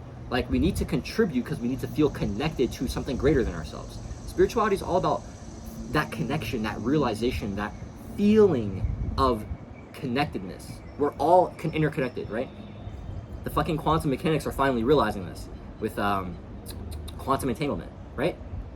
All atoms are connected. All quantum particles are connected. Everything is connected in reality. Everything. We're all connected to the field of reality, the field of consciousness, the field of desire that pulls us and that structures us.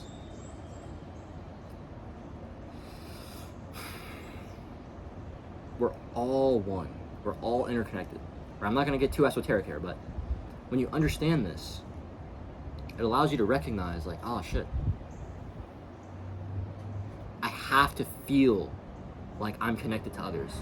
I have to serve others because that's what God has called me here to do. Like that's why I'm here, right?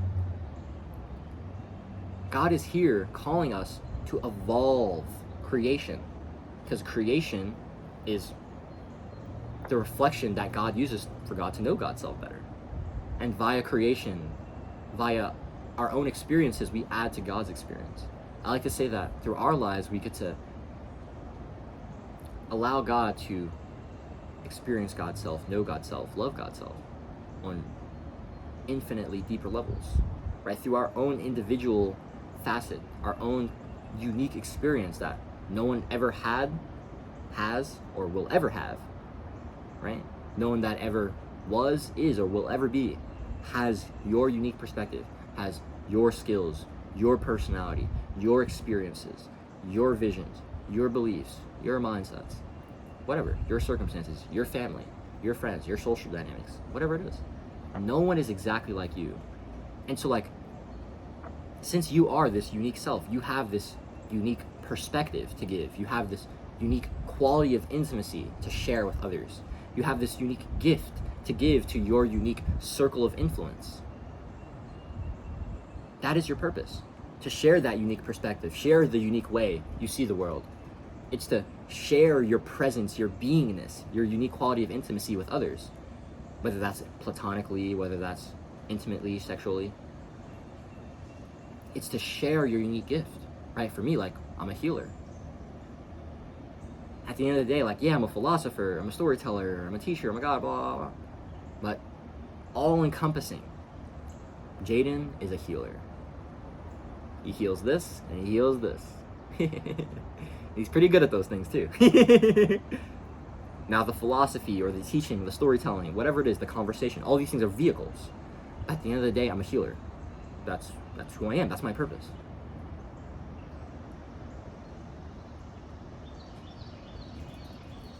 because I have this direction, I can do things that align with it. Because I have this clarity, it allows me to feel reassured, right? Like I've been living in my purpose for a year straight. And I can literally tell you it's the only thing that's kept me grounded and the times where I felt like I was in hell and in a rut. The only thing that kept me like sane or that got me back to sanity was knowing that like, damn, I'm impacting people with my teachings. Fuck, I gotta keep doing this shit. It's the only thing, bro. It's the only thing. Like, for me, purpose is like the thing that gets you. Without the why of purpose, you'll never really do anything. Like, it's so hard, bro. It's so hard to get on self-improvement. It's so hard to change. It's so hard to heal. It's so hard to do the inner work. It's so fucking difficult. Like, to overcome, like, addictions and stop all these things. It's fucking challenging. It's not easy. This shit is hard, all right? And so it's like, if you don't have a good enough reason to do the fucking hard shit, you're not gonna do it. You're not gonna do it. Simple as that. It's like, what is your why? And the thing is, like, you're not gonna have clarity, full clarity of your why right now. That's okay. But I promise, I guarantee you have an inkling.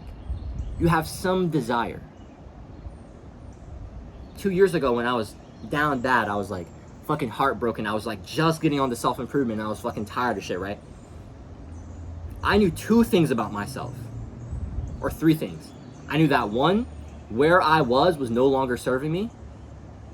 I knew 2, I fucking loved helping people and I knew I wanted to do that. But I knew that I was fucked and so I needed to help myself first. And 3, I knew I fucking loved YouTube and I had to make it work. Those are the only 3 things I knew. That's it. And so I left New Jersey off the first one. I started getting on self-improvement, personal development, mental health stuff so I could, or getting deeper into it so I could improve myself so I can start giving of myself to others. And I started getting obsessed with YouTube and learning about it. Eventually in December, I had like my first, so this was, when I like left New Jersey, this was damn near 2 years ago. I had like made the decision around May of 2023, and then I actually left July 2023. And so when I got to Georgia in like July, that's when I really started like getting on the self-improvement, right? Like August through October was like crazy for me, honestly. Like that was like my first season of like self-improvement, man. Like, damn, bro, that's when I got my first journal, man. That's when I did my push-up stints. That's when I started getting into meditation. Fuck, bro, man, those are good times, man. And I was so down about it. I was so fucking depressed back then. I was so sad. But I was trying to be better, man, and I was getting better. And I still had so many struggles, right? But back then, I wasn't doing YouTube yet, right? I wasn't giving of myself yet. And so I was still struggling a lot. Now, in December of 2023, I'd joined Hamza's program, and I basically like started pursuing YouTube and business, and I tried having this like stint. I did like daily uploads for 3 weeks, and then I fucking fell off. I stopped uploading on my... No, I did upload a video that day, actually. Anyways, whatever. Basically, I just got to this point of just inconsistency. And it wasn't until May 15th, 2024, when I got a comment from my dog Jake, who wasn't my dog then, but is my fucking brother who I love now. And he was just like, bro, why don't you just post more consistently? You've done it before. Like, just run it up. You got value to share. And from that moment forward, for 101 days straight, I uploaded every fucking day. And for me, that was a period where I really put myself through the fire. I think the first period I put myself through the fire was when I put my, when I first got to Georgia. I basically had this like 2-month stint where I went from doing 10 push-ups in a day to like 120, and I increased by like 2 every day. So I started with like 2 sets of 5, 5, 5, 10 total. Next day 6, 6, 12. Next day 7, 7, 14, right? Until we got up to like 55, 57, 60, some shit like that. And then I just fell off. The goal was 100, and I'd like hurt my like shoulder and my scapula, so I just stopped. But that was the point, the first time where I was like, bro, I can actually show up and do hard things consistently. And I actually like felt so fucking proud of myself for that. I kind of like got like a little bit of muscle. That's where like some of these stretch marks are from. Some of these other ones are from the gym. But I just got to this place of just actually feeling like proud of myself and like proud in my body. And that was like the first time I'd like felt proud in my body in like fucking years, bro, honestly. That shit is important. Feeling proud in your body is years. Like I'd honestly kind of been like a skinny fat, like always like slightly overweight. Not really, because I always still look skinny as fuck, but I just always felt like overweight. I always like kind of like I had a huge gut. I still kind of like have like a bit of a stomach now, but it's like now I just own that shit because it's like this is who I am, bro. And so it's like when, you know, I mean, man, that was like the first time I got comfortable in my body. And that, it gives you a lot of conviction, bro. Being comfortable in your body, feeling like you're physically attractive, that shit is important, right? But basically, that was like that first stint of me putting myself through the fire. Those 101 days of daily uploads, that was like the second one for me. Because I was like, holy shit. Not really, because like I had like that 21 day one, which was cute. But like 100, like 3 months straight of daily uploads, bro, that shit was real. That shit was real. That shit put me through the fire. I grew from 69 to like 1K subs in that time. I made my first like 1.7K online selling courses and coaching. But then after that, I had this like huge identity like fraud, imposter syndrome era. And I just felt like so like I just didn't believe in myself, honestly. I just didn't believe in myself at all. And it took a long time. Like genuinely, I literally didn't get back to like feeling like genuinely convicted in like my message and in the fact that like I can like sell a program and a product. From that, I didn't feel convicted about that until like a month ago. I just got back there, bro. Like I lost that in August of last year. Like it's been almost a year since I've like felt convicted in my ability to make money again. That's crazy, bro. But that's how it is. Because the thing is, like, your ability to make money, especially like as a guide, as a teacher, is like your ability to like provide value and distill things in a way that can like transform people, right?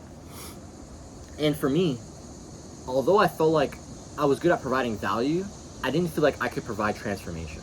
That was the thing.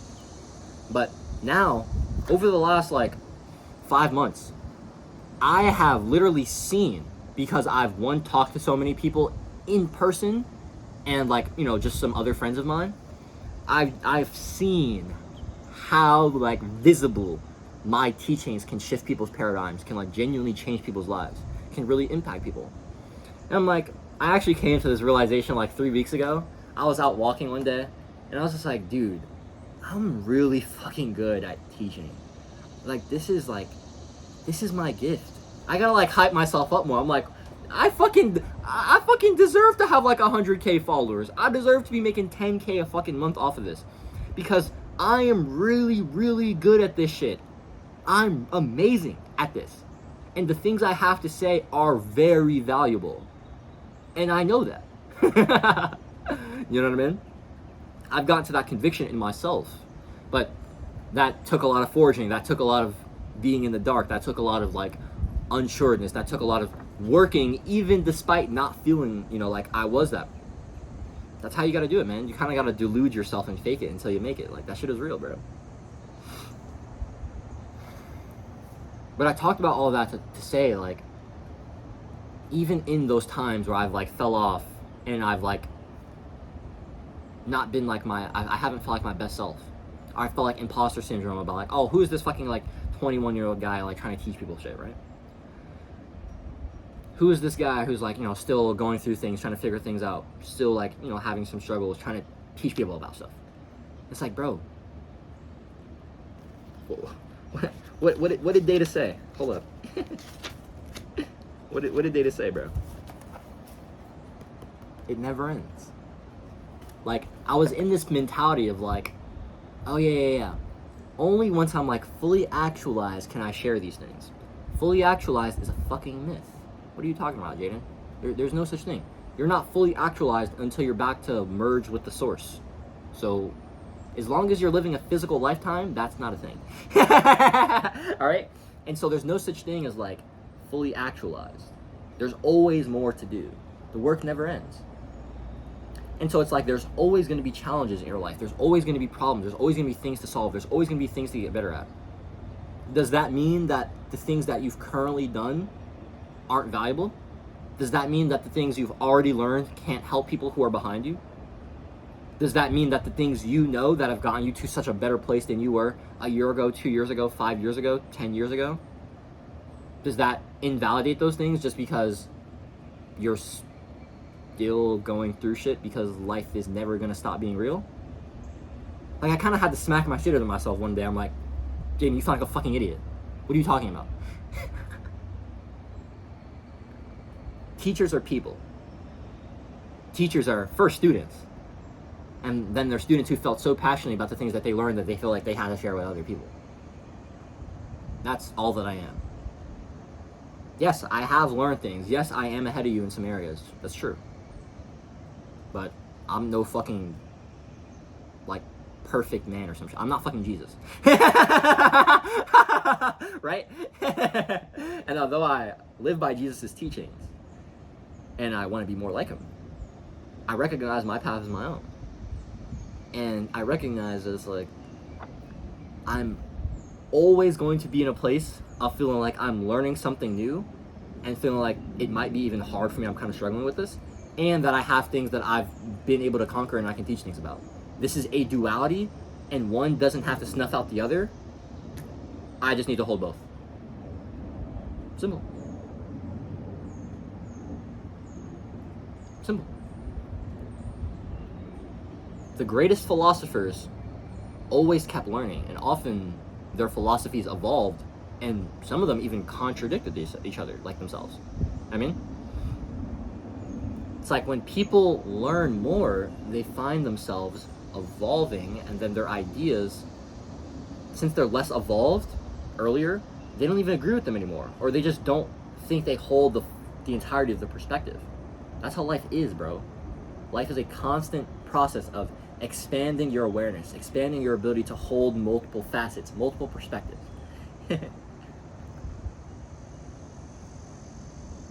And a lot of your willingness to expand, to hold more, comes from your purpose. It comes from your pursuit, your masculine mission.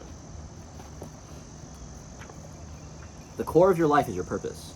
Everything in your life, from your diet to your career, must be aligned with your purpose if you are to act with coherence and integrity in the world.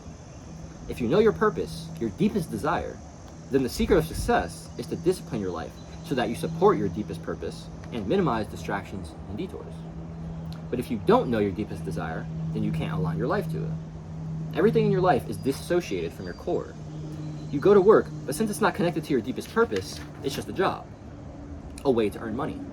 That's what I was talking about earlier. When you're not contribution maxing, you're just money maxing. Money maxing is awesome. We should all want to make money. Money's fucking sick. I want to make a fuck ton of money.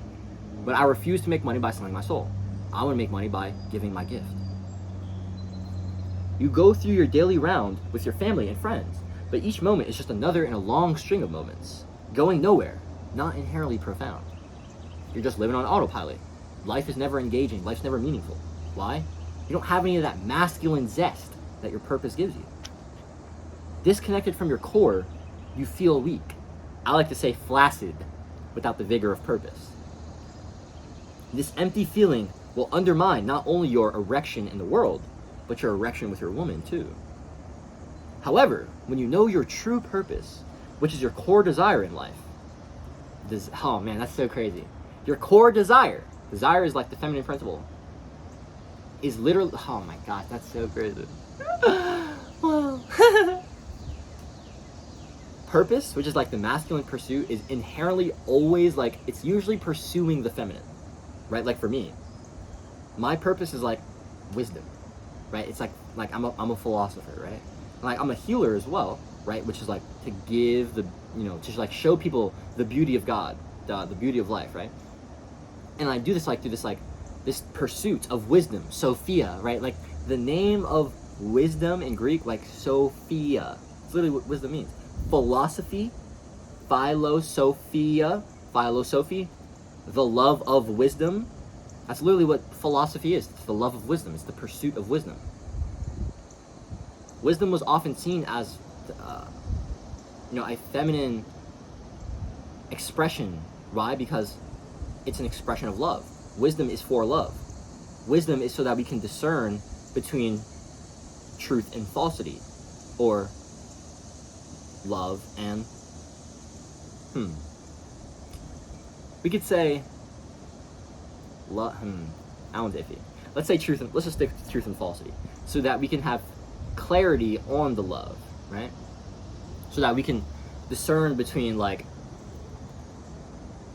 spiritual love and like egoic love, right?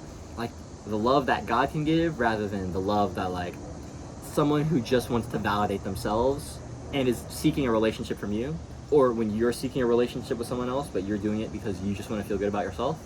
That's not good. That's not love.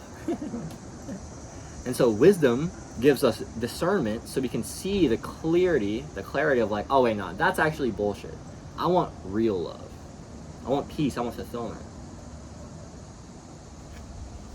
But it's kind of like this masculine pursuit. Like most philosophers are men.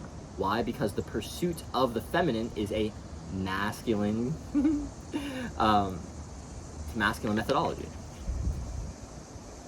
The thing is, like, life itself, the world itself is the feminine.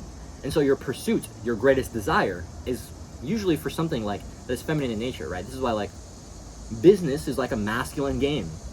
It's the pursuit of money. Money is feminine, it's energy, but it's really the pursuit of contribution, of value, of giving, right? And then you receive things for that.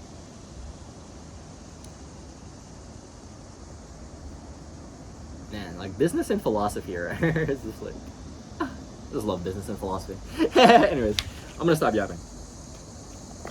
However, when you know your true purpose, which is your core desire in life, each moment can become a full expression of your core desire. Every instant of career, every instant of intimacy is filled with the power of your heart purpose. You are no longer just going through the motions at work and with your woman, but you are living the truth of your life and giving the gifts of your love, moment by moment. Such a life is complete unto itself in every instant. Now this is super important. Let me talk about that real quick. Such a life is complete unto itself in every instant. When you have that purpose and you're living into it, that is when your life is complete. The thing is, we get trapped in this belief that outcomes are going to save us, right?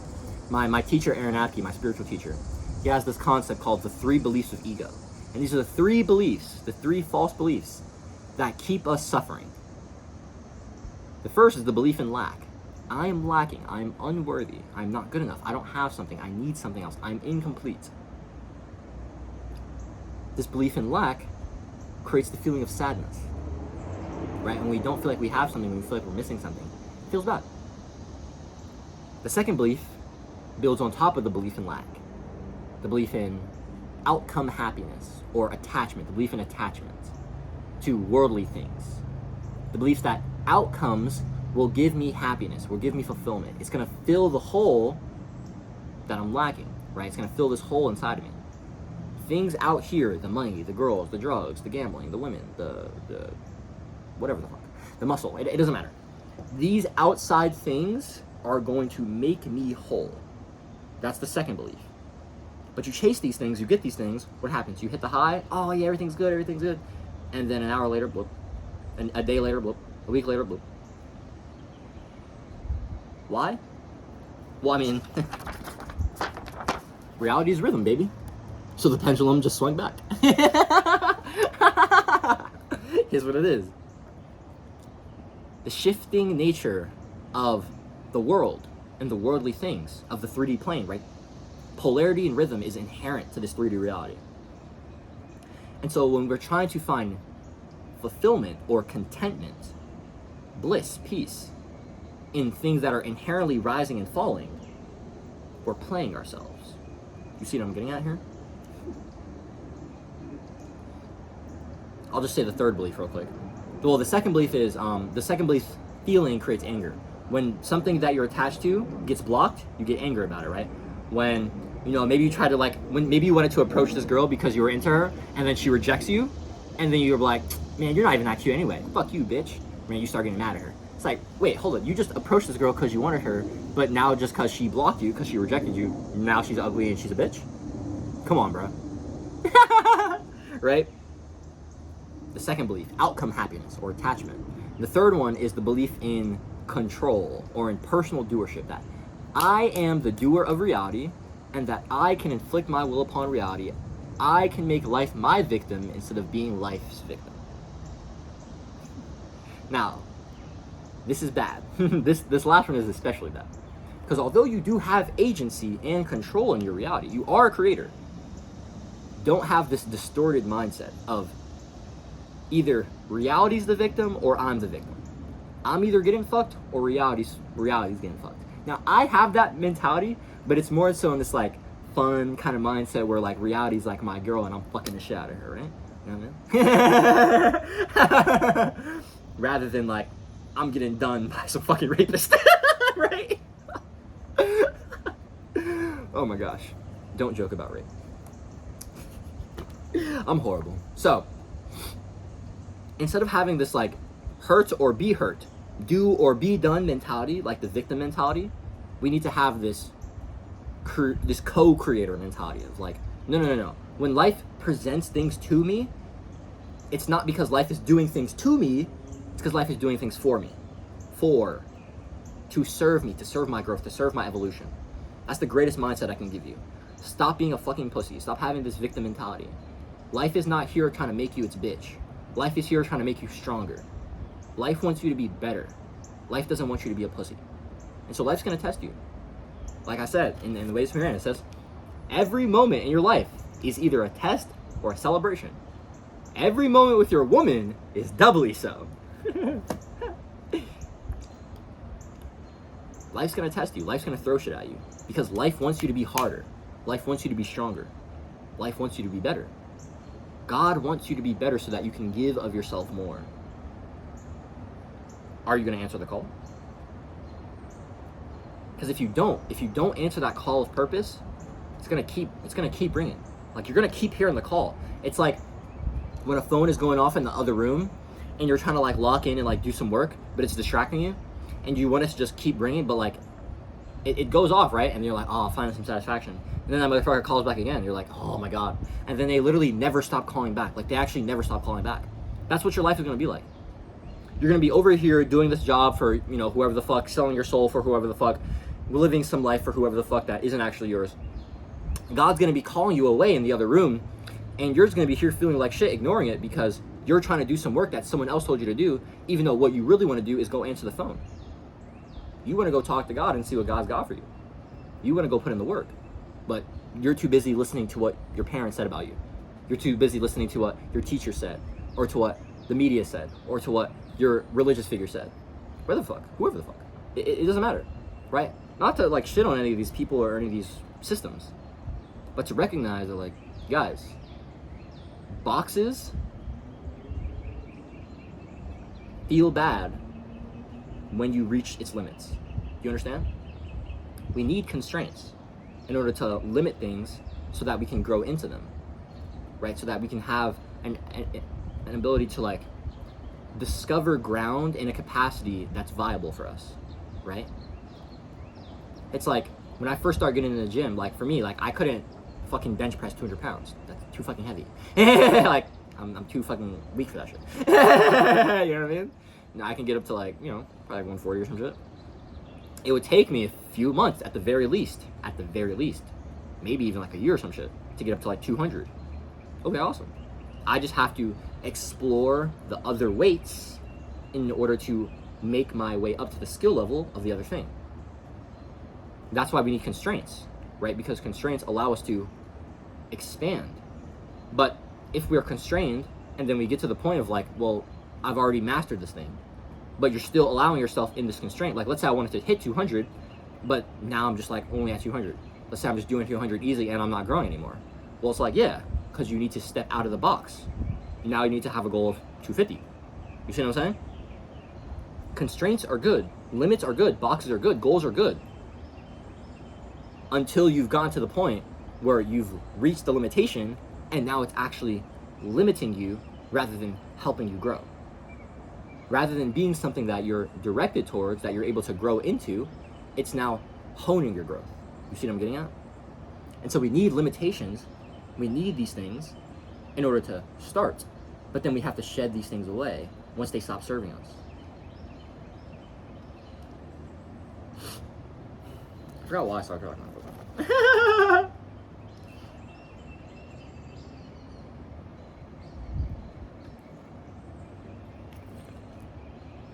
Your life will only feel good. Like, you'll only feel good at the end of every single day if you feel like you made today a good day.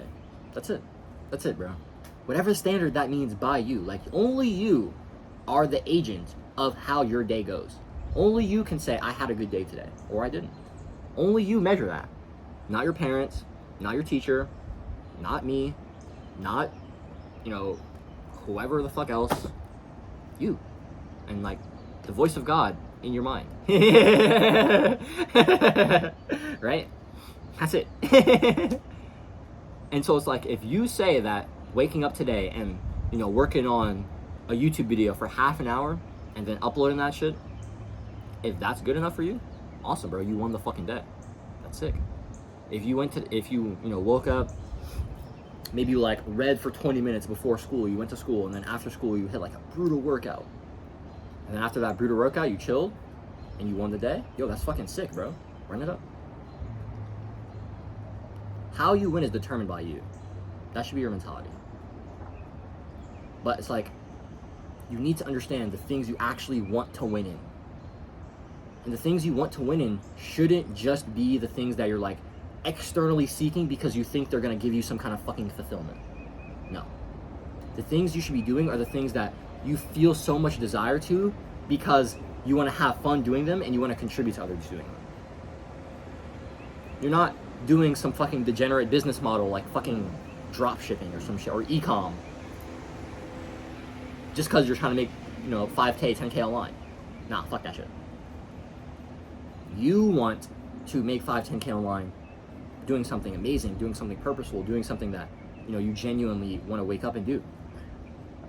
And so you're like, all right, I probably won't be able to get to it as fast as I could doing e-com or drop shipping, but I'm gonna lock in and I'm gonna do this YouTube shit. I'm gonna be a creator. I'm gonna have an influencer business.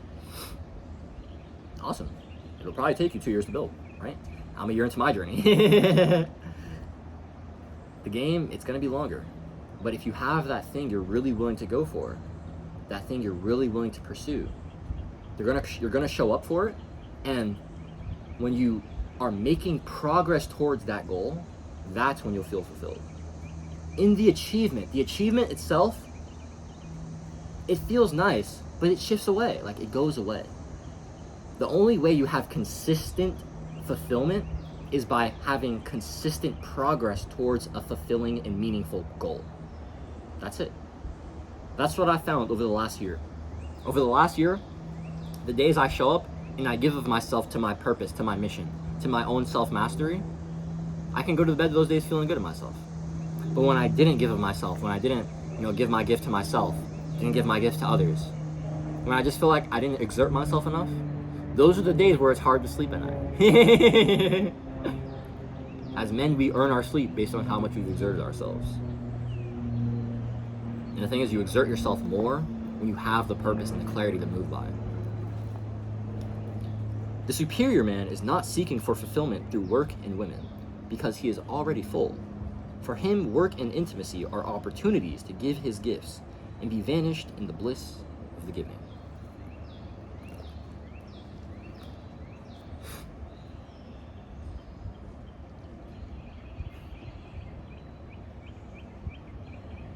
Recognize that it's like, it's not, I don't know, I kind of actually disagree with this. I know what Data is getting at, but I disagree with this to an extent. He says he doesn't seek fulfillment through work and women. And I definitely agree with that in terms of like the external. Okay, actually, that's what it is. When you're attached to the outcome of like the money or the sex, that is never where the superior man finds fulfillment. The superior man finds fulfillment in the process, in the doing, right? Or he's already so full that he can just give more of himself in these areas as well.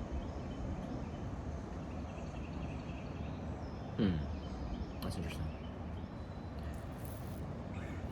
When it comes to purpose, Data said it. He says it's like your greatest desire.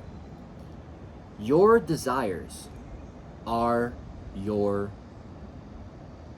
starting points. Like I told you guys earlier, when I left New Jersey, I didn't know shit except that my environment was no longer serving me. I loved people, but I couldn't because I needed to help myself first. And then I loved YouTube. And so I just started exploring those things. I started doing the mental health.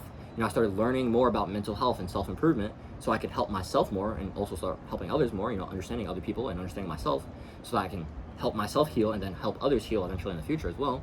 I started learning about YouTube and about content so I can get better at that. Eventually, I actually started making content. Eventually, I actually started being consistent with content. You see what I'm saying? I got to the point where now I do YouTube and I help people at the same time, and that's everything for me, bro. Like, this is my gift. You know what I mean? Like, when I make my videos, when I write, or when I'm having conversations with people, it's like, this is it for me. Like, this is what God has called me to do. This is what God puts me here to do. And when I spend time doing this, it's like, oh man, everything is amazing. Life is good. You know what I mean? Like, I've been recording this video for an hour and 40 minutes, and I probably got at least another half hour to go. It's like, bro, I'm out here. We're fucking up, baby. We're lit. It's because I love the craft. I love the work. And I also have this just strong desire to serve this cause. And so there's a few desires that you want to recognize. You want to recognize the desire for the actual task, the work itself you like to do. So like, I love yapping. I love speaking, right? I love listening to people. I love having conversations with people. I love giving advice. I actually genuinely love doing those things, right?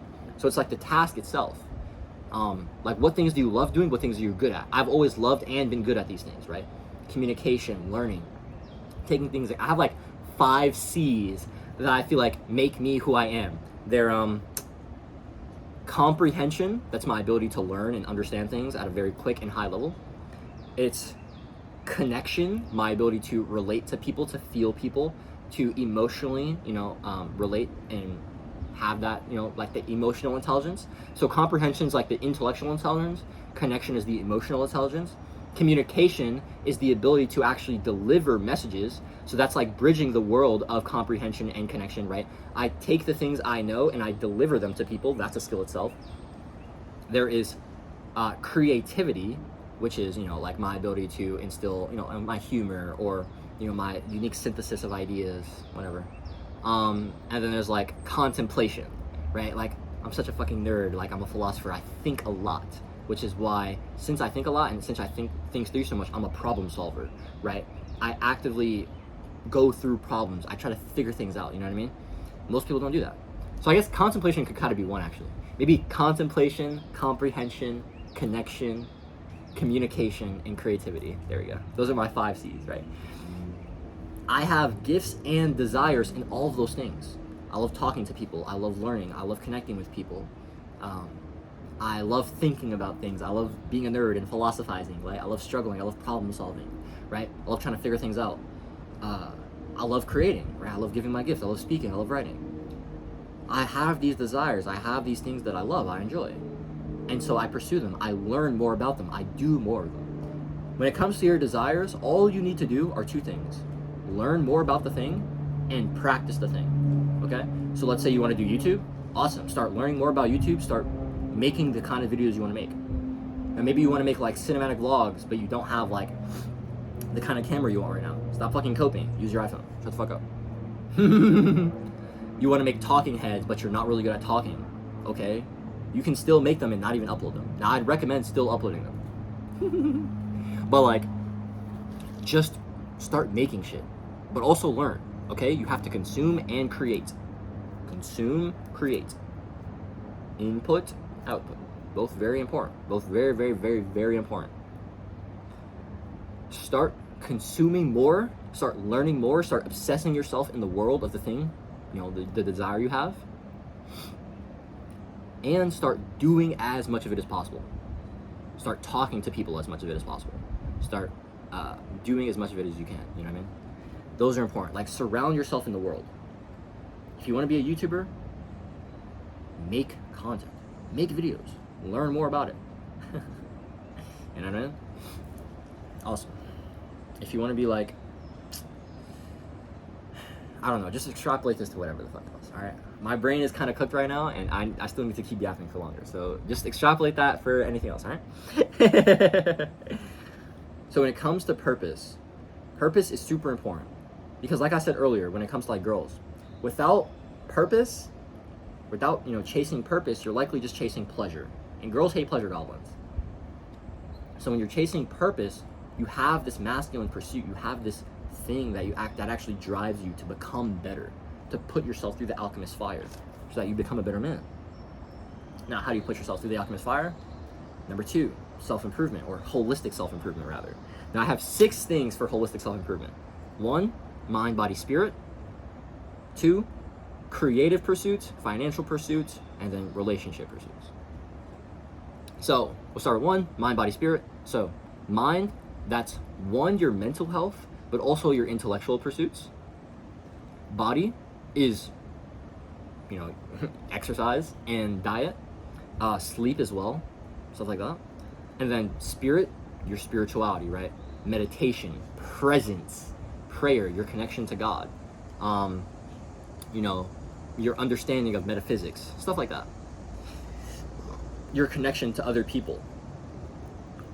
Oh, excuse me. Yeah. So mind, body, spirit. Those 3 things are awesome. I have like other videos talking about that. I have videos on holistic self-improvement. You guys can check those out on my channel. But basically, having pursuits, when it comes to mind, the thing is, when it comes to mental health is very just linked to physical health and spiritual health. Now, I like to say spiritual health is how in alignment you're living with the law of one. Now, we're not going to get too, like I said, we're not going to get too esoteric here.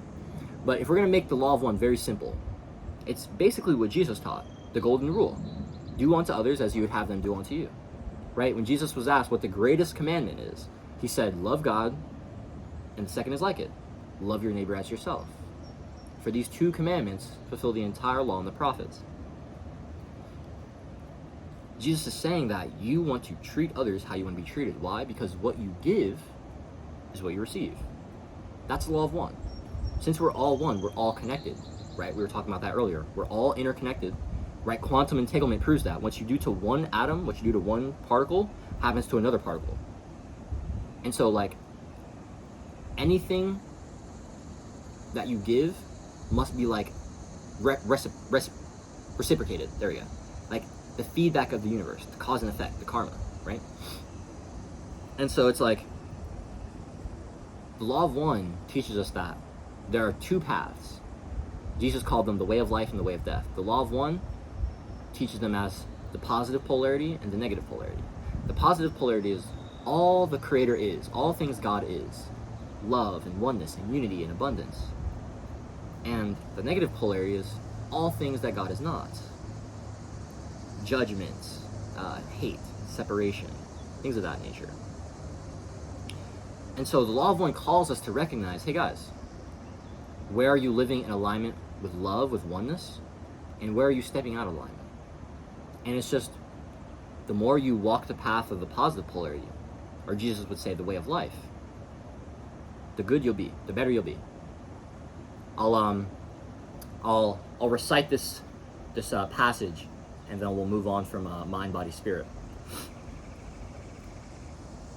In one of the early Christian texts that wasn't included in the Bible, it's called the Didache, and it's teachings of Jesus' 12 apostles. The first 8 lines of the Didache open like this: there are 2 ways, the way of life and the way of death. And there's a great difference between these 2 ways. The way of life is this: first, thou shalt love the God that made thee. Second, thou shalt love thy neighbor as thyself. And anything that thou wouldn't have behalf thyself, thou shalt not do unto another. Right? The golden rule, treat others how you want to be treated. And then they went even further. They said, now of these words, the doctrine is this: bless your enemies, pray for your enemies, fast for them that persecute you. Because what good is it if you love them that love you? Doesn't everyone do that? But do you love them that hate you? And you'll never have an enemy. Man, I love that teaching so much, man. Jesus' apostles, they're showing us this clear, like, division. The way of life is love. And so, if you're not loving everyone, you're not walking the way of love as fully as you could be. Everyone just loves the people that love them. Everyone loves their family. Everyone loves their friends. Okay, whatever. That shit's cute. Who cares? Do you love the people that you judge? Do you love the people that you disagree with? Do you love the people that trigger you? Because that's what Jesus called us to do. Jesus called us to see the Christ in everyone. Jesus called us to see the beauty and the love of God in everyone. Jesus said, when you didn't love the least of these, you didn't love me. Jesus didn't care about you calling him Lord, Lord. He said, not everyone who calls me Lord, Lord is just going to enter the Father's kingdom. Only the one who does the will of my Father. And what is the will of God? To love God's people. The law of one calls us to recognize where we are doing harm to others, or especially to ourselves. And the more you do harm to others, whether that's physical or mental judgment is just as bad as physical judgment, right? Mental gossip is just as bad as verbal gossip. The more you judge others, the more you judge yourself. The more you separate others from yourself in your mind, the more you separate parts of yourself from yourself in your mind. You repress parts of yourself because other people told you that they weren't good enough. You repress parts of yourself because the programmers tell you that you can't be this way. The more you separate yourself from yourself, the more you separate yourself from others, the more you're living in alignment with the illusion of separation that the 3D plane creates, right? Since we live in this polarized reality, we can experience separation, right? Not to say that separation or evil or all these negative things don't exist in our negative reality. They absolutely do. But they aren't what God is. They aren't the truth of God. They aren't the reflection of God. They aren't what we are at our highest being, right? Genesis 1:26 says, then God said, let us make mankind in our image, in our likeness. And so if God is love, oneness, unity, truth, beauty, goodness, we are also love, oneness, unity, truth, goodness, beauty. That is our nature. The law of one, or spiritual health, calls you to recognize, are you seeing everyone how God sees them? Are you seeing others how God sees them? Are you seeing yourself how God sees you? And I can guarantee that if you have negative mental health, you're not. Because God sees you as way more than you see yourself right now. God knows what you can be. And God's here for you. You just got to be willing to take some action. You got to be willing to knock.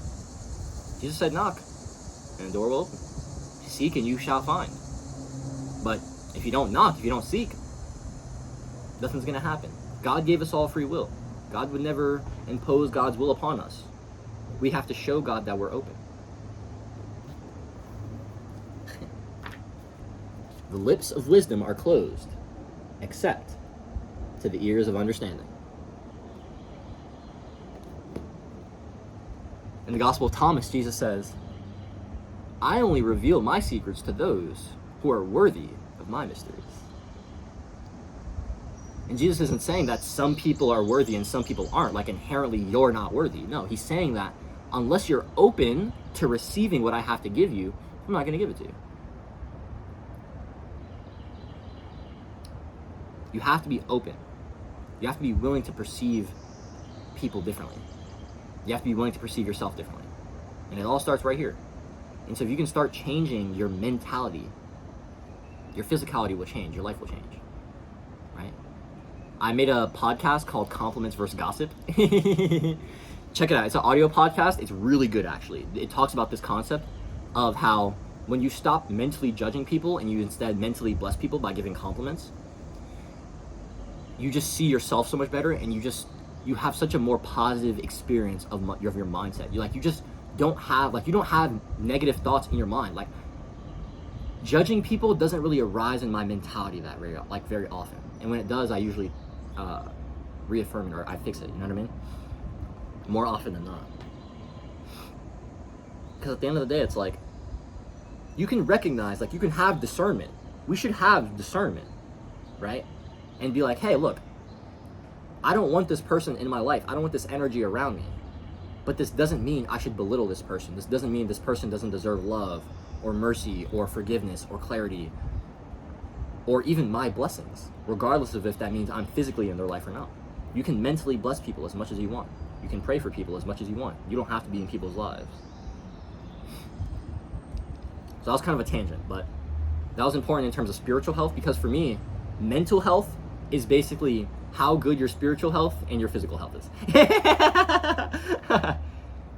If your mental health is good, if your physical health is good, but your mental health is still cooked, it's because this is lacking. If this is good, but your mental health is still kind of shit, it's probably because this is lacking. And so once this and your spiritual health are good, you'll get to a place where, like, your mental health is, bro, like, my mental health has never been, like, such a good, it's actually crazy. Like, I still struggle with stuff. I still go through things. Like, life is still real for me. But I don't feel like a bitch. I don't feel like a slave. I don't feel like a victim to life. I know I'm a creator. I know that God is giving me agency. I know that God is giving me lessons to transmute into wisdom. I know that everything is for me. So it's like, bro, I'm lit. Like, I'm out here. I'm out here transcending duality. I'm out here just loving life. You know what I mean? And it's like, bro, that's what this can bring to you. If you want some more of that, if you've been finding this video valuable, I have a guide. It's called Mental Alchemy 101. And it's basically the synthesis of the last 6 years of my healing journey. That guide was made to help you overcome the limitations in your mind, start taking actions so you can start moving towards that purpose, moving towards those creative pursuits, entrepreneurial pursuits, relationships, social pursuits, whatever it is. So that was mind, body, spirit. That's like the first half of holistic self-improvement.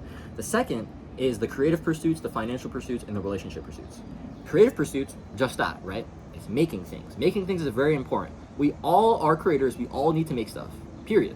Like I said before, we're all made in the image of God. If God is the creator, that must mean that we're creators too, right? Okay, awesome, right? And so it's like, we have to make stuff.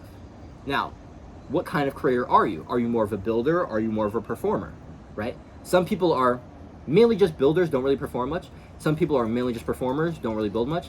Some people are more balanced, that's more like me. I'm a more balanced guy, but I definitely lead to performer a lot more. If you want to know more about that, watch my last podcast, Builder vs. Performers.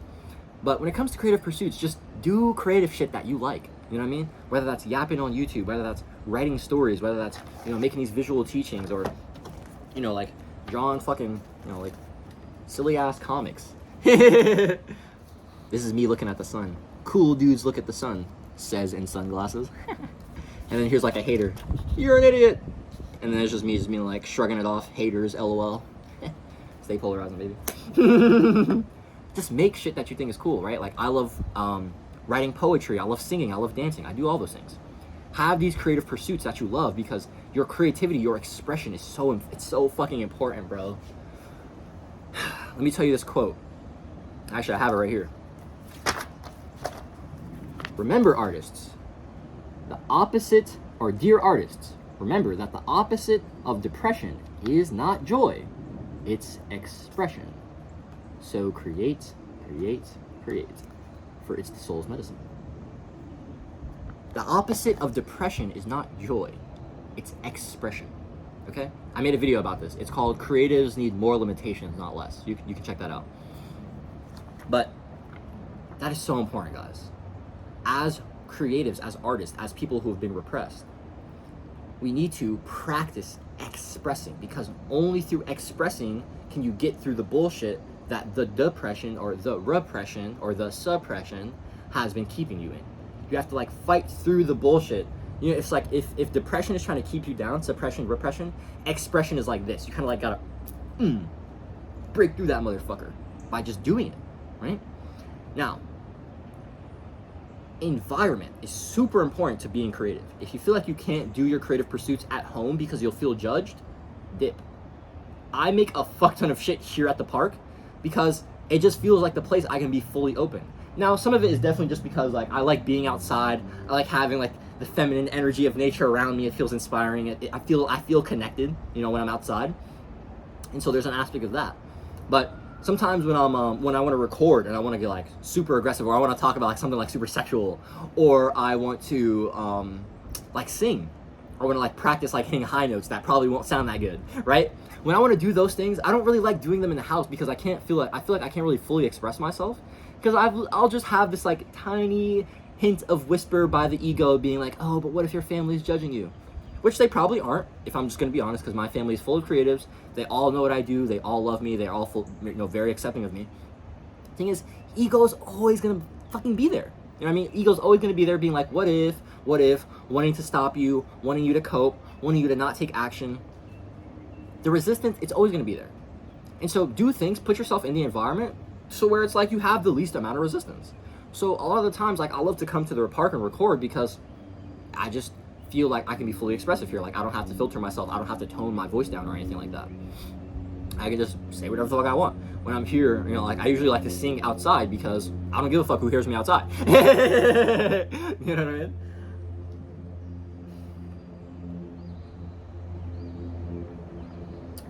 My coffee's kind of lukewarm. Makes sense. It's been just sitting here for 2 hours, so. When you have the environment where you feel more able to express because you don't feel judged, like judgments are inherent like limitations, like suppressions on your expression. But when you don't have those things, when you feel like you can just be free and be open, it's so much easier to create. So create in a place, in an environment where you don't feel judged. Super important. You want to come to the park so you can draw, or so you can record, or so you can sing, or so you can dance. I do all those things. You know what I mean? Find your place, your creative place. That's very important. Okay. So that's creative pursuits, financial pursuits. So mainly this is business because I'm an entrepreneur and I believe that, honestly, although I definitely believe that like some people are meant for careers, fuck me, man. Like the people that I want and that I probably attract probably don't want those. So like, let's just talk business. You know what I mean? Because like, dude, selling your soul? No, let me stop. Because the thing is, like, not all jobs are like you're selling your soul or it's just like it's trash. Like, there are some careers, like, very small amount, like 1%, if that are like genuinely good careers. Okay, awesome. If that's what you want, cool. If you don't want that, or you don't know what you really want, or you know that you want to be your own boss, let's talk business, right? Your financial pursuits. Now, when it comes to making money, this is interesting. I was actually having this kind of like a debate with somebody in Library of Adonis the other day, because he was talking about like why basically everyone is so hyped up about making money online. And his thing was kind of like, you know, because Hamza teaches the business model that Hamza does, which is being an educational content creator and then selling a digital product. And his name was Donnie, the guy that made the post. He was talking about, bro, like everyone wants to do this, but it's like you don't even have the skills. Like it had the undertone of like he personally didn't have the skills or the knowledge to sell to people that people would actually buy, right? He didn't have that value. And I understand that, right? Because I told you guys earlier, I struggled with that own conviction myself. I understand that, right? But it's like, bro, online business is everything. You get so much more freedom, right? You get so much more flexibility. You get so much more contribution, so much more leverage. It's just like, dude, like why would, like, online business is just so king in my opinion. Like physical businesses are cool, but it's like, I'd rather just have an online business. I definitely want to have my own company and like physical offices in the future. But right now, man, online business, digital nomad, catch dubs with that lifestyle, you know what I mean?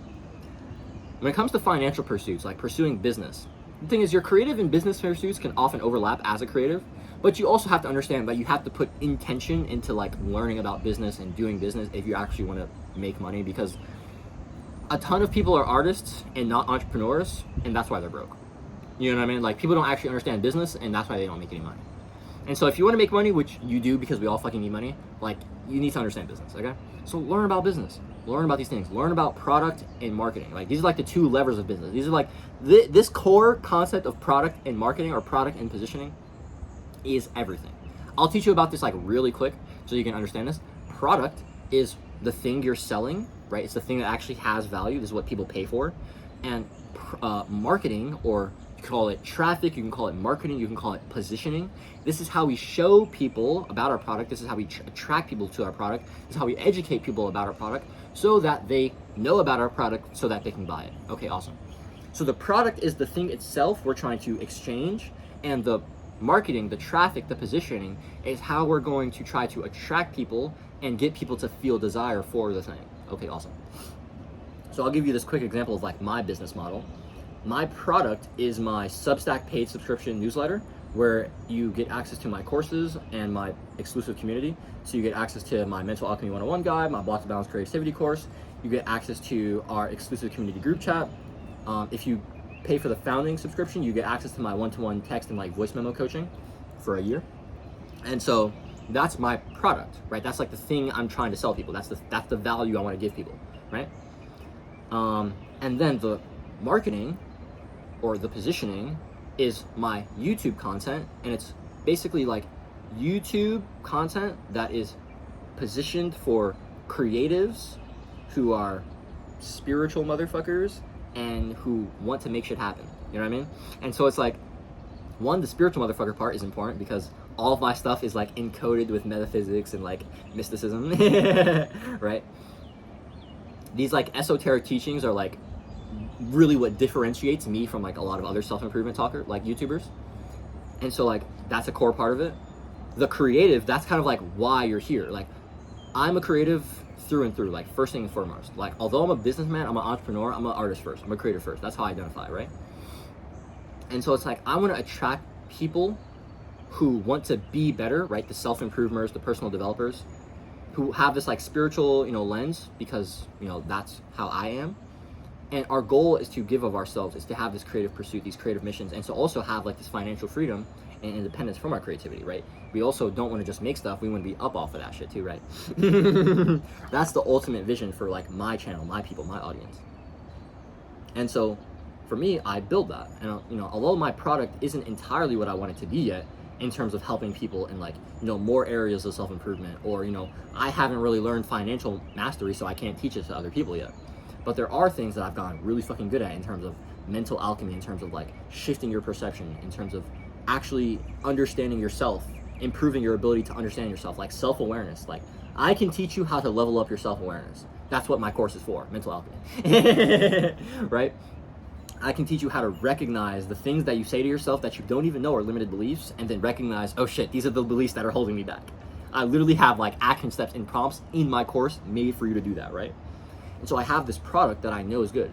And so I position myself as like this like cool, spiritual guy who talks about self-improvement, who talks about creativity, because I want the cool self-improvement spiritual motherfuckers who want to make stuff, because those are the people my product is for.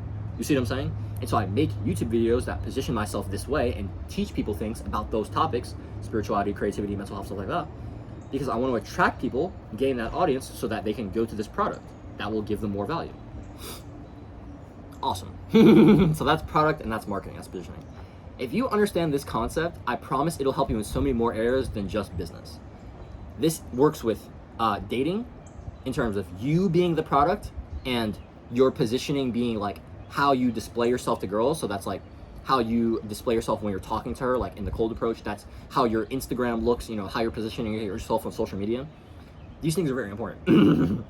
So it applies to dating, it applies to business. There's something else.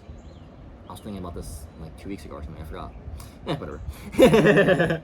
But, a content. It applies to like a YouTube video. A YouTube video is the value, it's the product. And your packaging, your positioning is your title and your thumbnail. You see what I'm saying? And so this understanding of like product and then positioning or marketing, or the value and then like how I'm getting people to the value, to know about the value, to feel desire about the value, to want the value. having this understanding is so important. Like, it's so foundational in life. All right. But business good. If you want to make money, then you have to sell your own product. If you don't want to be a slave to someone else, you have to learn business. Basically, it's that simple. So that's financial pursuits. Relationship pursuits. Now, this can be social or sexual. Very important. You need people in your life, guys. You need to feel like you're connected to other people. You need to feel like you have relationships with people. You know what I mean? Like, so many like millionaires are still just fucking depressed because they have no good relationships. They don't have great relationships with their family. They don't have, you know, a beautiful woman in their life, you know, that helps them, that gives them something. They don't have, you know, amazing friendships that, you know, give them fulfillment and something. It's like, when you don't have people in your life, it doesn't matter, bro. You know what I mean? Like, at the beginning of this year, I feel like I had a lot of things, like the purpose and stuff like that, but I just felt like something was missing. And when I started working at Planet Fitness, I don't anymore because my ass got fired, but it was so apparent. It was like instantly, I was like, oh, it's people. I just need to be around people. And now, I'm not around people as much anymore because I'm not at the gym, and so I'm trying to figure that out more. Sometimes I'm going to like a college campus, or I'm going downtown, or I'll just hang out with you know, like some of my like homies, whether that's like I have like one of my girlfriends, her name is Sada. I hang out with her like a few times a week. We chop it up, we chill. Or I'll chill with like one of my guy friends, Jaden. Me and him will like hang out like every week or two or something like that. I'll chop it up on the phone with my dogs with Jake and Sam. You know, we have our group chat. And so like for me, like those social things with like people that I actually genuinely want to have those relationships with, that's important. Like I was talking to you guys earlier about like how I don't have much social interaction with my family. It's because the social interaction I want is with like I want to have like deep intellectual, life-changing, self-improvement, spirituality, business, creative like conversations. Like those are the conversations I really love fucking having. My family's not really on that timing. I could kind of talk to my dad about business. I could kind of talk to my stepmom about spirituality. I could kind of talk to my brother about about creativity. I could kind of talk to Mario about like girls and stuff like that, but it's like, it wouldn't really be satisfying for me, honestly. And so it's like, for me, it's like, it's not even worth it. I'd rather just invest my energy into me or into other people. Like, investing your energy into people that aren't really in alignment with the things you want to be doing or the places you want to go isn't really worth it. It's better to just invest your energy into yourself, but it's way better to invest your energy into other people when it's people that you actually align with, people who are resonant with you. Whether those are awesome guy friends, whether those are awesome mentors, whether those are awesome girlfriends, or just, you know, girls that you're, you know, intimate with, whatever, girls you're sleeping with, whatever. Having these relationships, they bring so much to life that is like genuinely necessary. All right, awesome. So that's mind, body, spirit. That was like the first half of holistic self-improvement, and then creative pursuits, financial pursuits, relationship pursuits. So those are 6 things, right? I don't want you to do all 6 of these at the same time because that's absurd, right? I can't do all 6 of these at the same time. You can maintain 2 to 3 of these and then grow in like 2 to 3 of these, right? Or you can maintain the rest of these while growing in like, okay, you can grow in 1 to 3 of these while maintaining the other 3 to 5, but it's literally impossible to grow in like more than 3 things at once, honestly. Like, I can't tell you like genuinely how fucking difficult that shit is. And so you just want to choose 1 to 3 per season. The thing is, like, you're a guy on self-improvement, which means your life is going to change like quick. I like to say this, like, I shift realities every 2 to 3 months.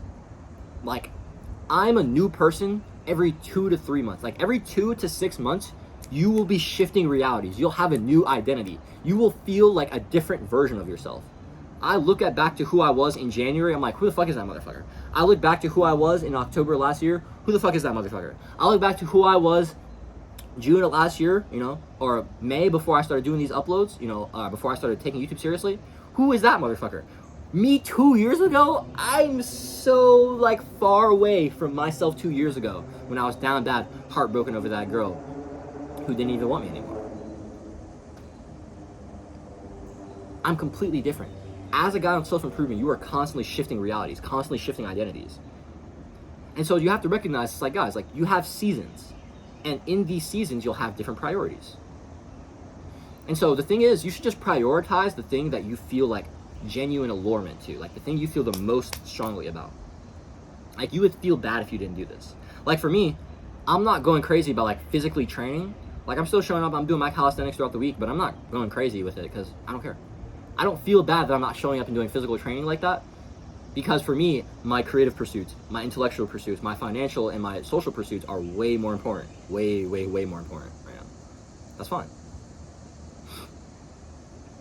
And so it's like, I recognize that I have these priorities here, and so I'm just maintaining in other ways, where I'm just doing my walking and my calisthenics, and that's cool. Awesome. Recognize your priorities and have your 1 to 3 priorities be the things that you be like, okay, once I do these things, my day is won. I don't give a fuck about anything else. You know what I mean? Like, for me, a lot of the time when I like make my content for the day, my day is won. If I like have an awesome conversation, or if I like draw something, or if I like have like a, you know, some W social interactions, if I do that, that's all like icing on top of the fucking cake for me, bro. Like, I already baked the cake. The cake's already good. And so that should be your mentality. You should have the mentality of like, wake up and make the cake as fast as possible, and then you should just spend the rest of your day having fun with icing and shit. Right? And so you maybe wake up and maybe your physical health, your fitness is your priority. You wake up and you like have your pre-workout meal and you do a workout right away. Or you wake up and you immediately like meditate because your spirituality and your presence is the fucking priority. Or maybe your creative pursuit is the priority. You wake up, the first thing you do is fucking draw. You know what I mean? You wake up, the first thing you do is like come outside and go on a walk because your presence is so important to you. Whatever it is, make your priorities priorities. You see how prior is like the key word there? Prior, which means first. Right? People say priorities, but really that shouldn't be a word because prior means first, which means there can only be one. So you can only have one priority. And so honestly, just recognize what your main goal is. And then when you satisfy that, recognize what your secondary goals are. And then after that, it's like, everything else is just like, cool, it's all icing. So like for me, my main goal is like the content, the business. And so like when I show up for that, I'm lit. My secondary goals are my creative stuff and my social stuff. And so when I do those things, I'm fucking hyped, right? Those are W's for me as well. That's fucking sick. When I do my physical stuff, or, you know, what else? I haven't done like practicing like presence or anything much recently, so, because that's just not important to me as much. And that's okay. I don't feel bad about that. You know what I mean? But if you were kind of like, let's say you're overweight. Let's say you're a fat motherfucker, and you're coping about like not training. No. You need to shut the fuck up. If your mind makes you feel bad that you're not training, it's because you need to be fucking training, right? My mind doesn't make me feel bad that I'm not training more or practicing presence more, because I don't fucking care. Right? But if you have that desire and they're not following through, your mind's gonna make you feel bad because you're not actually living in alignment with the things God's calling you to do. That's like when you're here, you know, doing the work, but the phone's in the other room and God's calling you. It's like, yeah, it feels like shit. Go fucking pick up the phone. All right? So choose 1 to 3 things, right? And, you know, whatever areas of life. So like for mind, maybe that's, you know, an intellectual pursuit. Maybe that's studying something. For body, maybe that's, you know, oh, I just want to have, maybe I want to work up to like 100 push-ups. You know what I mean? Or I want to commit to going on a run 3 times a week. Or I'm going to commit to this workout split, whatever it is. For spirit, that could be practicing presence or reading a spiritual text, whatever. For creative, that could be singing or dancing or content. For financial, it could be business. It could be like writing content or creating a product, or, you know, just learning about business to start off with. For social, that could be, you know, like talking to as many people as possible to like build that skill of talking to strangers. Cold approach, I'll put you guys on about this just because we're about to get into dating anyway. Cold approach, like cold approaching girls, is just the skill of talking to strangers. The problem is that it's harder when it's a hot girl because you are attached to the outcome of like getting her number or advancing things with her sexually. And so when you practice approaching people or talking to people when you're not attached to the outcome, you can practice talking to strangers, and you'll get better at talking, which means you'll get better at getting the things you want from girls because you won't be as attached to the outcome. I like to say that the best way, this is how I got way better at like talking to people and then also being able to have like comfortability in my approach with girls. I literally just started complimenting everybody when I worked at the gym. When people came in, I like their shirt. Hey, I like your shirt, bro. I went to go, I told you guys, I went to go cop some weed off my weed man yesterday, right? When I got to this pool party, there was a guy there. He was on the fucking grill, you know, flipping some fucking burgers. And I was like, hey, bro, I fuck with your locks, right? He had some dope twists. And I was like, hey, bro, I fuck with your locks. He was like, hey, I appreciate you, Brody. And when I like somebody's hair, I tell them. When I like somebody's shirt, I tell them. When I like somebody's shoes, I tell them. When I see a beautiful girl, I go up to her and I tell her, I think you're beautiful, or I wanted to tell you look beautiful today. Right? I kid you not. I think this is actually very important. About like 2 to 3 weeks into me just giving compliments, I started just feeling this like desire to like just tell girls they were beautiful, but like leave it at that. Like I didn't want to advance things. I didn't want to have any more of a conversation. I simply wanted to just tell them they were beautiful. I just wanted to recognize the beauty of God in them, right? And extend that to them so they felt that. They felt that in themselves. And so I literally just started doing this for like weeks. I'd just go up to girls, or they would like pass me if I was like working at the front desk, or I'd literally walk up to a girl, like she's on her set. She's like she's like sitting there, she's like in her rest. And I'd be like, hi, with a smile. It's like, I just wanted to tell you you look beautiful today. She'd be like, oh, thank you. And then I'd just walk away. I've probably done that like 50 times or some shit, honestly. Like, I can't tell you like how many girls I've complimented and I didn't talk to, I didn't say a single word to them after. Because I just didn't care. All I wanted to do was like give this genuine compliment, and that was it. Right? So it was me practicing having these conversations without being attached to the outcome. And so when I actually went for an approach where I wanted the girl's number, and I actually was, you know, trying to get her number, I was trying to get her IG, it was so much easier because I had so much more practice. You know?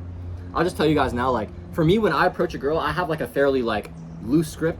I go straight up to her, right? With hi and a big smile. Like, I'll just say like the first thing she says and sees is like, hi. Big ass smile on my pretty ass face, right? Right? And that should like will immediately disarm her. Because a lot of the time when I'm like going straight up to girls, it'll kind of be like intimidating. I'm not gonna lie. Because I'll be like so direct. But I'll be like, hi. You know, give them a smile. I'll be like, you're very beautiful. What's your name? Or I'll, you know, say you're very beautiful. Or I say, I want to tell you, like, you look very beautiful today, or some shit like that. Whatever. I'll usually just say like, you look very beautiful, or you're so fucking pretty, or some shit like that. And for me, I can get away with it because like a lot of guys, they might go up to a girl like, oh, you know, I just wanted to tell you look so pretty, or I thought you looked very beautiful. But a lot of these guys have this like pussy ass energy behind it. Like when I tell a girl, it's just me like recognizing her. I'm just like, you're fine. You know what I mean? And so like, I go up, I say hi, I give the compliment. I usually let them respond. And so like in the response, I'll see like if I can continue. Now some girls, they might have this like closed off energy. Those girls usually they got niggas. So like if they got a boyfriend, it's like, all right, it's a wrap, right? If a girl has like closed off energy, she's either nervous around you, which is good because she's into you, or she's nervous around you because she's shy and just in general, which can be like neutral, or she's not into you, she's kind of dubbing her shit because she's got a man, right? I didn't do this at first, but like towards the end, like in May, I approached like easily 100 plus girls. For like the last 2 weeks, like the last week or two of May, I started like asking like every girl if they were single, because I just got tired of like talking to a girl in conversation, thinking she was into me because she was talking to me, holding eye contact with me, her fucking body language was open. And then I asked her for her number, she's like, oh no, I got a boyfriend. So I'm like, what the fuck? And so I would ask girls if they were single, like kind of like early on, to like see if they were like actually into, you know, like open to me like talking to them and shit. And by asking if you're single, that shows like intention, you know what I mean? So it's like that proves that you're a guy who like wants wants her, and is willing to like show your desire and like take things to that next level. So many guys are just pussies nowadays, bro. Honestly, like, so many guys are just pussies. You know what I mean? And so it's like, when you could just be the guy who isn't a bitch, who can go up to her, who can talk to her, who can have a conversation with her, you could probably get her. Because most guys just can't even do that. Oh, man. I forgot what that last note for, like, self-improvement was, but, fuck it. We're just gonna talk about dating now. So, when it comes to dating, I want to talk about dating last, because conviction that you are desirable is required. All right, I was contemplating this like a month and a half ago, and I was thinking to myself, I was like, I wonder why super beautiful women and like high level guys just magnetize people to them, attract you. They just have so many options available to them, right? Like, super beautiful women have tons of guys who want them. High level guys have tons of girls who want them, right? I'm like, why is that the case? And then like the answer instantly came to my mind. It was like, oh, well, they just know they're desirable. A beautiful woman knows she's fucking hot. She knows guys want her. A high level guy knows that the things he has, the confidence, the status, the money, the physique, the game, whatever it is, whatever makes him high status, right? It doesn't necessarily have to be money or physique or whatever, you know. Status is contextual. And so it's like, whatever makes that guy high status, whatever, he knows he's desirable because of those things. It's the conviction. It's the knowing that I am desirable. That is the difference. And so you need that. That's why I was talking about all this self-improvement and purpose shit before this. Because if you don't have this conviction, you'll never be able to get out of this like insecurity, lack, neediness, scarcity mindset with girls. If you get super emotionally attached to every girl you get a crush on, you're fucked. If you get like one-itis and super obsessed with like every girl you talk to, you're fucked. You got to get out of that shit, bro. And I've been there, okay? I get it. And the way you get out of that is these things. All right, actually, wait, hold up. There are actually some other notes I have here. I wrote this down like a few weeks ago. It's called How to Escape One-Itis, or The Cure to One-Itis. Let me read these, because this is actually very important. Let me try to find it real quick.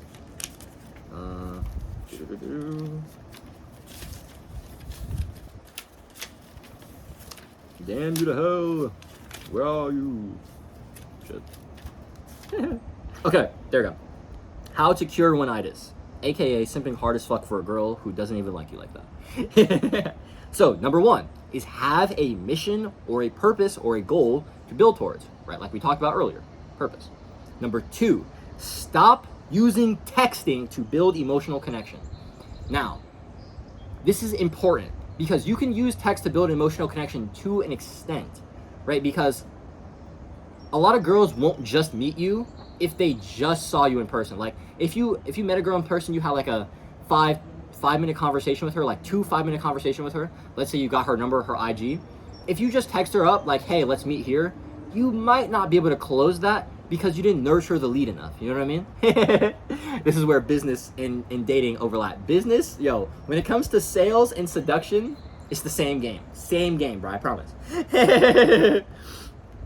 And so it's like, okay, yes, to an extent, you have to like nurture this lead. You have to like show her who you are so that she wants to actually, you know, she feels comfortable coming to meet you, right? Awesome.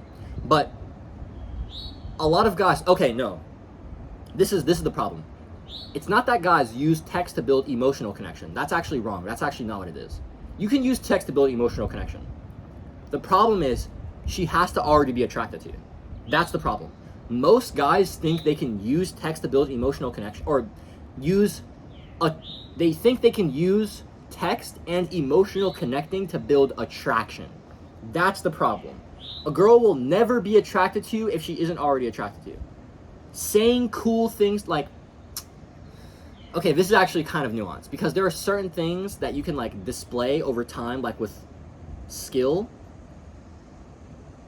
that will like show, like there are attraction triggers, right? Like there are many things that are non-physical that display masculinity that women are attracted to. And we'll talk about some of those things. But if you haven't displayed those things already to her, and you're trying to like, you're trying to build attraction through text, that's where you're fucking up. You cannot build her attraction to you through text. If she's already attracted to you, you can amplify it through text, right? That's awesome. But you can't just you can't create desire. That's what it is. You can't create attraction or desire out of text. That doesn't really happen. You can amplify attraction, you can build emotional connection, you can build stability, you can build connection. But creating desire or attraction through text, that doesn't really happen. This is why girls have tons of orbiters on their phones, right? Bro. One of my homies, she literally told me that she had 13 dudes on her phone at once. And she wasn't even entertaining like any of those guys for real. Like only one of them. Only one of those guys really had a chance. Do you see what I'm saying, bro? Girls will literally give attention to guys because they just want to receive that attention back, knowing damn well that guy will never have a chance with her. But that guy doesn't know it because he thinks that he can use text to build attraction. You're playing yourself, bro. Don't be a beta orbiter, all right? Don't be one of these guys who's fucking texting her, who's fucking hopping on FaceTime calls with her, thinking she's gonna like you more. If she doesn't already like you, you're cooked. You might think she likes you if she's texting you, but if she doesn't meet you in person, she doesn't, all right? If you ask her to meet up and she doesn't, okay, let's say you ask her, let's say you got her number, let's say you've been texting for a couple days, you kind of actually hit it off, right? You invite her to like, let's say, oh, hey, I'm gonna go to the park, let's chill together. Okay, awesome. She wants to come, awesome, okay, she's into you. If a girl comes on a date with you, she's into you. Like, girls don't go on dates with guys, especially guys they've like actively been texting that they're not at least interested in, okay? Like, that doesn't happen. Okay, awesome. Now, let's say that she dubs your shit. Let's say she like says, oh no, I'm busy today. Oh, I can't today. Oh, I'm not free today. If she tells you anything that is not a clear yes, it's a clear no. This is something I learned from Hamza's brother in his program. His brother's name is Danish. Danish says, whenever you try to like, ask a girl out, ask her to, come somewhere with you. If it's not a clear yes, it's a no, period. If she says, oh, I'm busy, oh, I'm not free today, is that a yes? No. Now, if she says, oh, I'm busy, I can't today, but I'd love to tomorrow, I'm free here, does that work for you, right? If she actually tries to do something with you, if she complies, if she actually tries to work with you, if she puts some effort in to show you, hey, like, oh no, I actually can't today, but like, I actually do want to see you, let's try to set something else up. If she does that, okay, awesome. You can ask her out again, you can set something else up, cool. If you ask her and she just says, oh, I'm busy, honestly, bro, you might just want to take that L and just stop trying. You can maybe go for it again, maybe, you know what I mean? Maybe at that point, I would actually distance myself. I would kind of like stop trying to ask her out. I'd like kind of like distance myself a little bit. I'd see if she starts coming to me more, if she starts giving me some more attention. If she does those things, you can re-engage and then try again. If by that time she's down for it to meet, okay, awesome. If she gives you some BS the second time, like if it's not a clear yes, if she gives you some BS the second time, stop talking to that girl, bro. Get disinterested, okay? I need you guys to do this, bro. So many guys, since they have this like lack and scarcity mindset with girls, they can't get disinterested because whenever a girl shows them validation, it's the only girl that's ever given them attention, or the girl that's given them attention for like 6 months, like you're getting out of a fucking desert, right? And I understand, I've been there, guys. Like, trust me, I fucking been there, okay? So I get it.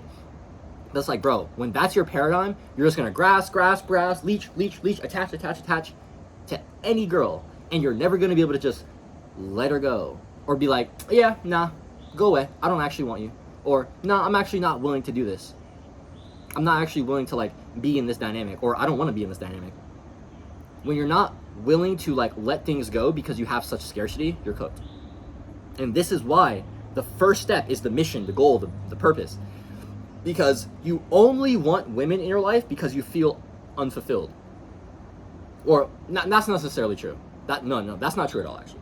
Having desire for women is just awesome. I want women, right? But you have this You feel like you need women because you're unfulfilled. That's the problem. You change that by having something greater than yourself that you give yourself to. Okay? Only by having a greater mission, a purpose that you actually commit yourself to, can you escape this like neediness for women, right? I love this this metaphor. This is also from the psychologist I mentioned earlier, Dr. Orion Taraban. And he said that women should be like the cherry of a sundae. A sundae has ice cream and bananas and chocolate syrup and maybe some peanuts if you're into nuts. No homo. Right? A sundae is literally complete. Like, it's already a sundae. It's already a sundae. It's very delicious. It's very fulfilling without the fucking cherry. Like, how much difference does that cherry really make? But I mean, man, it's all the difference, isn't it? Because, man, does that cherry look fucking pretty on top of that sundae. Man, just having that cherry in the sundae bowl just feel good. Man, just like eating your sundae and knowing you're gonna get to that cherry at the end, that just feels great. Having that last sweet bite, whew, that's money, right? Respectfully, having the cherry on top feels pretty fucking amazing, right? But you'd still be good if you just had the fucking sundae, right? You see what I'm getting at here? Women should add to your life. They should be, the video was titled, I think, Women Are Luxury Goods. Women should be a luxury good, right? Women should be something that you have that just adds to your life. It's a nice to have thing, but you don't need it. You don't need women. You need God, for sure. You need yourself. You need some of your family, some of your friends, right? Your tribe, for sure. You need your masculine pursuit. You need your people that you want to contribute to. Definitely. But you don't need a woman. All right? And I want you to understand this. Like, a lot of the programmers have told us that, hey, no, you get married, you guys need each other. The thing is, like, I'm with you I'm with you on that to an extent. There's a sacred need, I agree, but most people aren't there. Most people are in this just desperation, lack, scarcity, and they try to seek that in other people, not knowing that the thing you're looking for, you're never gonna find because, well, it's in here. You can't find the thing outside of your looking. I mean, you can't find the thing you're looking for outside of yourself because the thing you're looking for is you. And you can only find you within. Now, granted, life will reflect things back to you that will show you things about yourself. Very important. Look to when life is reflecting things back to you. But only by going within can you even realize that life is reflecting these things and they're showing me things about myself. It all starts right here, baby. Go buy Mental Alchemy. I swear to God, that course is so good. Okay. So, the prerequisite to like curing one-itis is mission, the purpose. Stop, and then first, very important is not using text to try to build attraction, okay? You need to already be attractive. Last one, this is a tactic or a mindset from Hamza. Be a quick scoper instead of a hard scoper. So if you ever grew up playing Call of Duty, right? With the sniper, when you were hard scoping, you were ADS, you were idle, and you were looking at one person, locked in on them, aiming on them, and then boom, right? And you try to fire. Maybe you shoot, you hit. Maybe you hit, maybe you don't. Whatever. Thing is, hard scoping, although it can be more accurate, is way less efficient in terms of just volume. Because as young men, we need volume. And so it's like, if you're constantly focused in on one girl, one target, and then you miss, it's like you just put so much emotional investment, you just put so much attention into this girl, and then it just was for nothing. Rather than the quick scoper like me, who's running around the rap, fucking sniper rifle, I see a target, quick, boom. I see a girl I like, I just fucking go up in her and approach her, right? Yeah, maybe I'll be a fucking pussy for like a minute, and then I'll be like, nope, shut the fuck up, Jaden, use your balls, and then I'll go up. Right? And I just start talking to her. and then she gives me her number, her IG. Awesome, I got what I wanted. Or she does my shit. Whatever. I barely invested. I just spent, boom, 2 minutes, 3 minutes, quick scoping this girl, and I got rejected. Oh well. Rather than 2 months, 3 months, ADS'd on this girl, texting this girl every day, having a fucking 60-day Snapchat streak with her like a fucking pussy, and then boom! And then you miss because she's getting fucked by the Chad, who's the quarterback of the football team.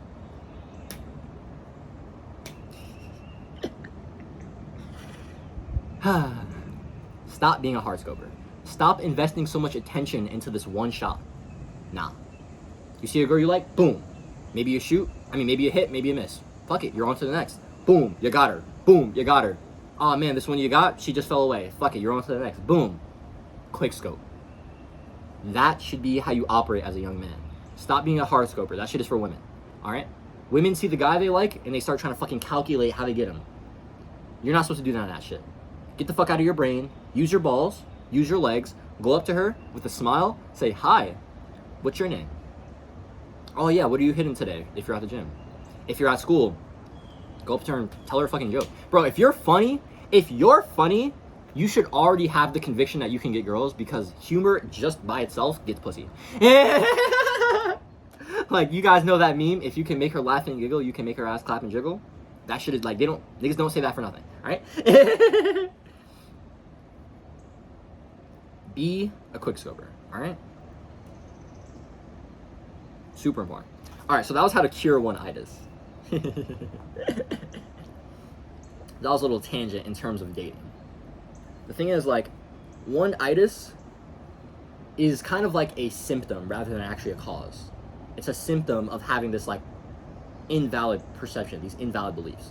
But when you're focused on the mission and the purpose rather than focused on women, when you have this mentality of, like, oh, I want to be the quick scoper instead of the hard scoper, when you know that, like, you're not trying to build attraction with a girl over text because she's not attracted to you at all. Like, you can't make a girl attracted to you by saying some nice words to her.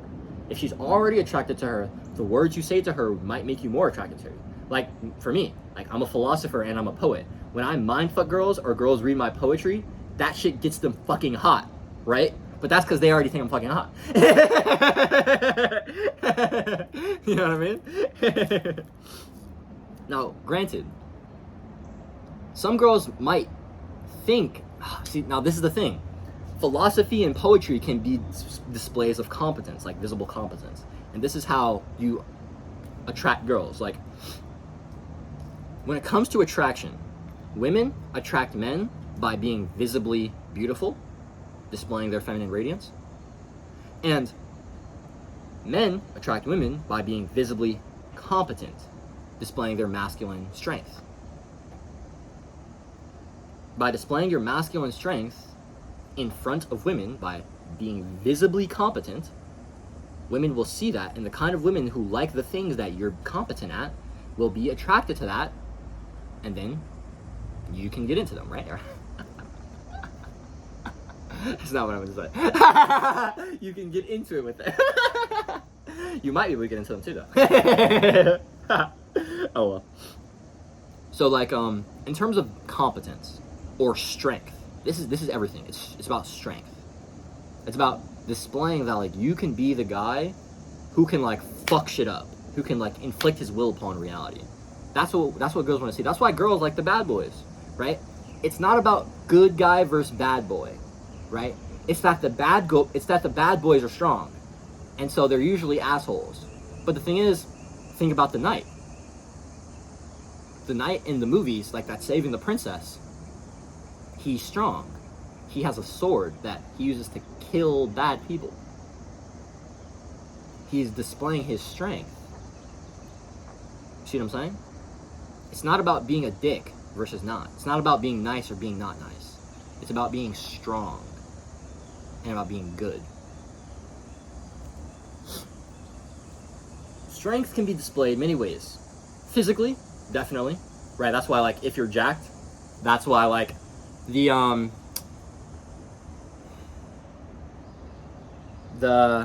golden ratio, like the V taper, is like a biological display of like strength for women. That's like why that physique is so attractive to many women, because it just like inherently signifies strength, and like testosterone and fertility, basically.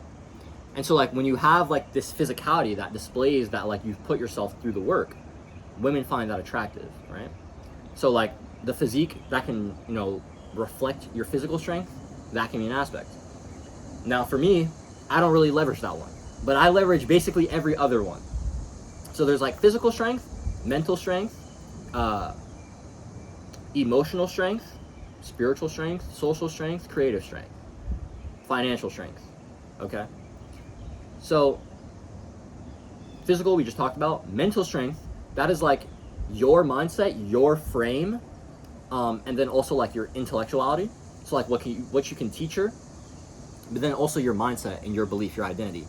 Mental strength and emotional strength are definitely interlinked here.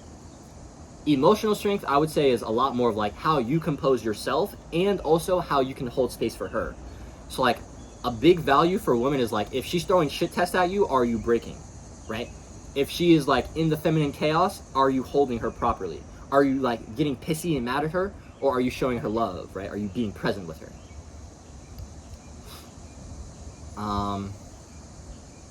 So that's like emotional strength. Physical, mental, emotional. Oh, spiritual strength, right? The spiritual mommies, a lot of the spiritual mommies are into like presence, meditation. If you're very, this kind of also goes into intellectual, but if you're very adept with like spiritual knowledge, like if you're very advanced in a field, if you can teach girls things that like they get like dude, like girls love getting mind fucked, bro. At least the girls that I like, right? The girls I like when I'm teaching them, they're like like the girls when I'm teaching girls, like they're so into me, bro. I swear. Like even if it's just like my friends, right? They just are like, oh my gosh, Jaden, you're so smart, you're so hot. I'm like, oh, I know.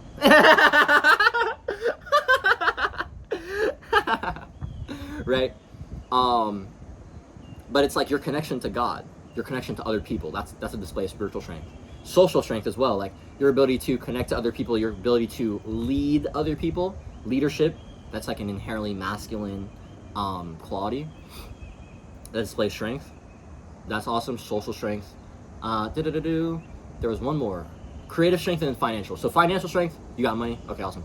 Creative strength, now this is another one. Why do girls like artists, right? For me, I think it's because inherently it displays that as that man, he knows how to channel his own femininity, right? He can own and channel his own femininity, which means that he can likely lead and channel hers, right? It's as an artist, as a creative, you're inherently like bringing the masculine and the feminine together, especially as a performer. Like if you're like a singer or a musician or a poet, something like that. Something that like really captivates emotion. If you're a storyteller or something like that. When you can captivate emotion, that shit is everything. Because like you can basically control like her state of being, right? You can inflict your will upon her state of being simply by speaking, right? This is like if you're a good speaker, a good communicator, right? Like social strength. If you're funny, like humor kind of goes into social or emotional strength. If you can captivate people's emotion, that is like everything. Like that's why like guys that are funny, like girls love funny guys, because one, girls love to laugh, girls love to have fun, and if a guy can gift them into that way, just like naturally, just by them being around him, they love feeling that, right? And so it's like when you display these things, right? Your physical strength, your mindset, right? Your intellectual strength, your wisdom, your intellect. When you display your ability to compete against other men socially, when it to lead other men, to display these like creative pursuits, you know, singing or dancing, you know, especially like something inherently more feminine, right? When you display this something like inherently more feminine, I think girls find that attractive because it shows that like this masculine man is willing to display his femininity, and thus that means that like in this exchange of like us being together, he can hold my femininity, he can have that expression, like we can have this good time together. I think that's kind of like the subconscious thing. that like triggers the attraction there. I don't know. I was just cooking about that like a couple weeks ago. But when you display these signs of strength, when you display these ways that you can lead your own femininity or you can lead other people's femininity, right? That shows women that, oh, this guy is strong. And if he's strong, that means I can surrender into him, he can hold me, and I can be fully myself around him. The thing is, like, I told you guys earlier, for women, it's like, they have to hold themselves a lot of the time. And that's pretty difficult. Like, the feminine, like, chaos, emotions, it's a lot. And so, as a man, like, you can give her this gift of being able to hold her and, like, really allow her to be the fullness of herself because you provide that safety for her. Your masculine presence, your masculine frame gives her that safety that allows her to turn her brain off. Thing is, like, women are going to test you. They're going to see if you have that strength because they want to reassure that you have that. Because if you don't have the strength, if you don't have that firmness that they can flow into, surrender into, then they're going to fuck around finding themselves surrendering into a guy that can't actually hold them. And then they've been vulnerable. They've given of themselves to a guy who couldn't actually properly handle it. And now they feel like they've given of themselves. They haven't received back properly for it. It's a bad dynamic. You know what I mean? That's why if you attracted a girl with like a masculine frame and then you start showing her like simp tendencies, she'll be disgusted. I have a video about this. It's called Asking for Her Consent Turns Her Off. All right, I have a few stories about that, so go watch that video. And it's not that consent is inherently bad. It's that oftentimes when you ask, it signifies that you're not in your masculinity, you're not in your frame, you're not willing to like dominate and lead the situation. And women don't like that. Women want to be led. But, you know, for me, like, I think if you're too scared to just go for the thing, don't ask, but tell her what you want. Tell her your desires. Like, if you're with a girl and you want to kiss her, but you're like being a bit of a pussy and you don't want to just go for it, don't say, hey, can I kiss you, or would you want to kiss me? Tell her, I want to kiss you. Tell her, your lips look so amazing right now. I want to put them on mine. Say something like that. Like, make your desires known. Just say your desires. Just make a statement about your desire rather than asking her for approval for your desire. Never ask a woman for approval for your desire. If you have a desire, make it known or go for it and then let her dub your shit. Okay? When you try to kiss her, let her reject you instead of asking and then her thinking you're a pussy.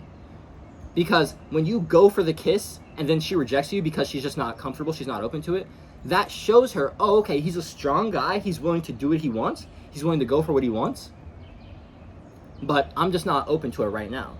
And then when she does that, you just be like, oh yeah, no problem. Oh yeah, it's okay. Yeah, no, that's totally fine. When you show her that you want her and you're willing to make that known, you're willing to make that shit happen, and then even in the face of like, you know, resistance of like, oh no, she doesn't want it, and they're just like, oh yeah, no, that's cool. When you show her that you can have your desires, make them known, and then you're cool in the face of neglect or of rejection, that makes her feel safer around you. One, because you recognized her safety, like her willingness to need to feel safe, which is why she dubbed your shit. Like, if a girl isn't going for your shit, if you try to kiss a girl, if you try to escalate things with a girl, and she's not going for it, it's probably either because she's either not into you or she just doesn't feel like she doesn't feel entirely safe or comfortable around you yet. And so when you try to go for something and she dubs you and then you're just like, oh yeah, no problem, and it's cool, you show her that you're cool with like her and, you know, making sure that she feels safe. That will literally make her feel more safe in that situation. And it shows her that you're a masculine, strong guy who's willing to go for what he wants. That'll probably make her more attracted to you, bro. Don't have this pussy-ass mentality of like, oh, but what if she rejects me, bro? No. You should want her to reject you. You should never reject yourself. Never reject yourself, guys. Please, like, this is the most important thing I can give you when it comes to girls. Never, ever reject yourself. Always let her reject you. You let her reject you. You don't reject yourself. You see a girl you want a cold approach, she is not too pretty for you unless she tells you she's too pretty for you. You think I'm a fucking guy on self-improvement? In 5 years, I could get a girl 10 times better than her, and so I can have her right now if I want, and if she doesn't want me right now, it's her loss. That should be your mentality. And then you think about that, you go up to her, you approach her, she rejects you, it's like, whatever. Guys, don't have this pussy-ass mentality of like, oh, but what if she says no? Oh, but what if she rejects me? Yeah, rejection feels bad, but it's not that deep, guys. I would rather you get rejected because you genuinely showed her what you want and you went for it, and then you were just like cool about it. She would be more attracted to you in that case, rather than when you ask her, hey mommy, can I kiss you? Hey mommy, can I grab your booty? Hey mommy, can I put my dick in you? Like, can I touch your pussy? Like, come on, bro, you sound like a bitch. You know what I mean? Don't ask. Make your desires known.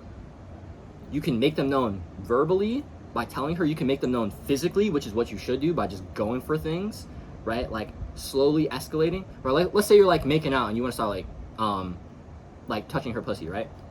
You're going at it, you're making out, let's say you're like on the bed, right? So you start moving towards her thigh, right? You just start putting your hand on her thigh and you start like getting closer to it, right? And if she moves your hand away from her pussy, you know she don't want you down there. Okay, awesome. So then you just keep it like around her thigh where she's cool with it. Awesome, right? Or maybe you want to go for the titties, right? And maybe she lets you grab her titties. Awesome. You know what I mean? You just start going for shit. You start exploring, and you let her tell you when to stop. It is your job as the man to step into the unknown, get what you desire, and it is her job as the woman to be like, no. I don't want that. You should want her to reel you in and be like, wait, no, I'd rather not have that. Let's wait, I'm not comfortable with that yet. Rather than her being like, hey, can you stop being a bitch? Can you kiss me? Can you fuck me harder? Can you, like, do it how I want? You know what I mean? She would rather reel you in rather than have to fucking train you on how to be a man. She would rather tame the super wild guy than try to, turn a boy into a man. Girls don't want to turn boys into men. Girls want animals who they can attempt to tame but won't be tamed. And if they ever do tame them, they probably won't like the guy anymore because he broke friend. Tragic. Okay, so yeah, I honestly forgot what we were just talking about. But visible competence is how you get girls, to be into you. That's the strength. And then, wow, I was literally just I literally just forgot what I was literally talking about. All right, fuck it. We're just gonna wrap up by talking about this last point. So the last point I have for you here, holy shit, I've almost been recording for 3 fucking hours. Yo, drop a like for this video if you already haven't. Also, if this video has been helping you, yo, send it to one of your homies, bro, for real. Send it to one of your homies, all right? Approach as many girls as possible every single day. You should want to approach as many girls as possible every single day as a guy. As a young man on self-improvement, I genuinely believe cold approaching girls is one of the most important masculine pursuits in your life. I'm so fucking serious, bro. It's such, cold approaching is such a masculine pursuit. It is literally about you're literally stepping into the unknown, right? Stepping into the unknown with an unknown situation, an unknown girl, so that you can get something that you want, right? You're trying to give of yourself so that you can receive, right? You're trying to give things to this girl, you're trying to give her compliments, give her attention, give her affection, so that she gives you things you want, right? That. Approach is such a masculine pursuit. And I can't believe how much more of a man I felt like I became after May when I approached 100 girls. I easily approached 150 to 200 girls throughout January and May of this year. Easily. And now I basically have no approach anxiety. Guys, once you approach 100 girls, your approach anxiety, it basically diminishes. You'll probably still have approach anxiety around girls you think are hot as fuck, or girls that are your genuine 10 out of 10. For me, bro, I'm not gonna lie, bro. The spiritual, intellectual, creative mommies, they got my heart, bro. If she's a tall, slim, fit build, you know what I mean? She got this pretty ass face. She got the little booty, you know what I mean? Small chest. I'm not gonna lie, like that physique does like primal things to me. Like it triggers dark, primal desires in me where I wanna fuck. Like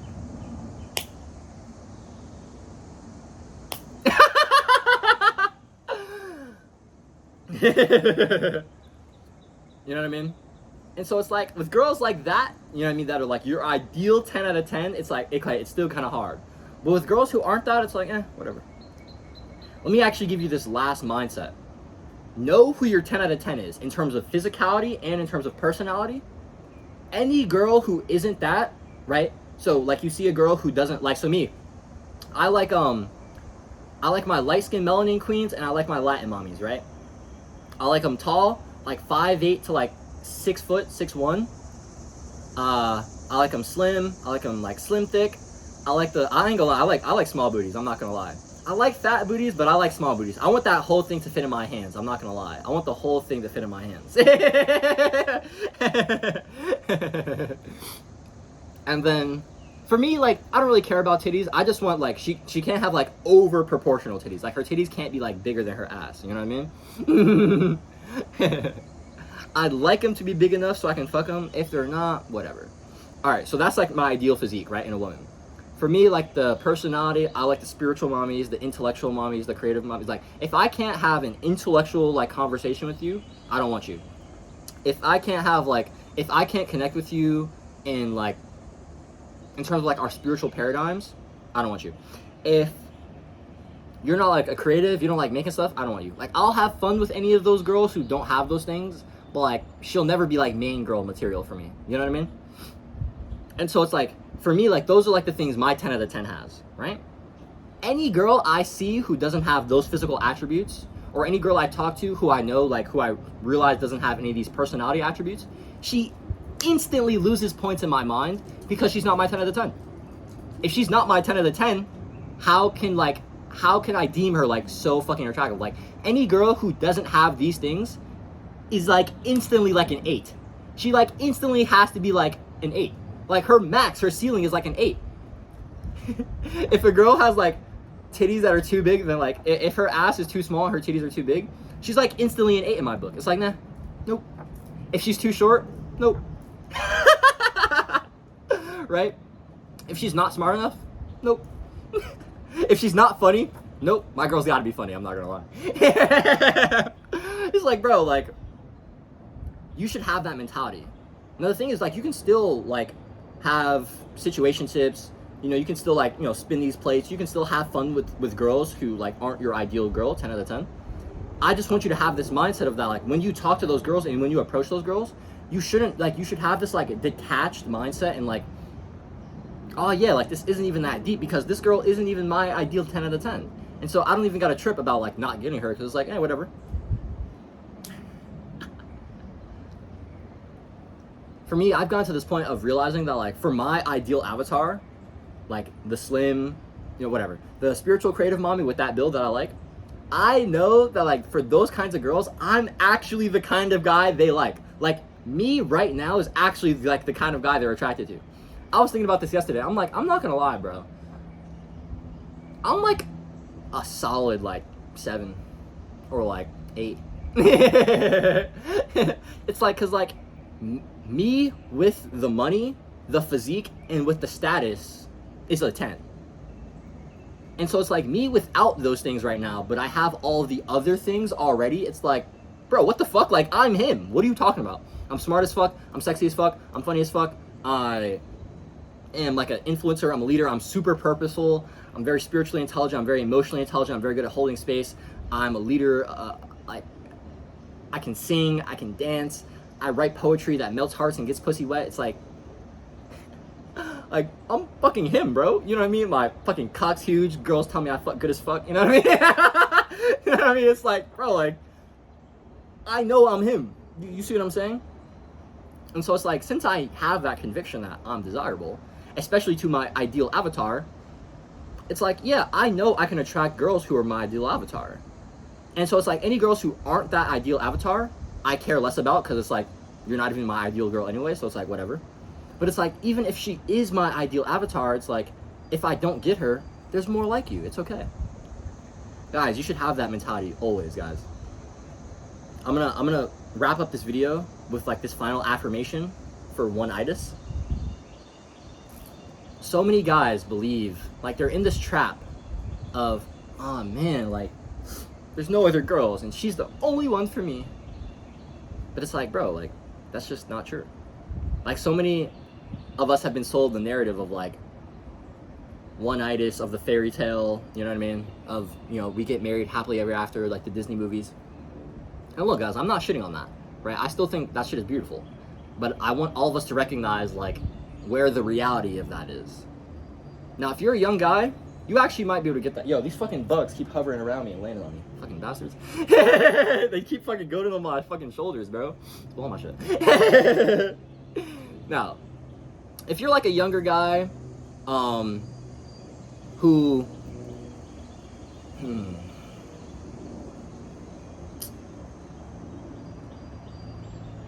honestly, I forgot what point I was trying to make there. Fuck. Yo, this fucking bug is about to make me trip out, bro. Holy shit. Oh my god, I'm actually about to get pissed. Damn, wait, what was I about to say? Fuck.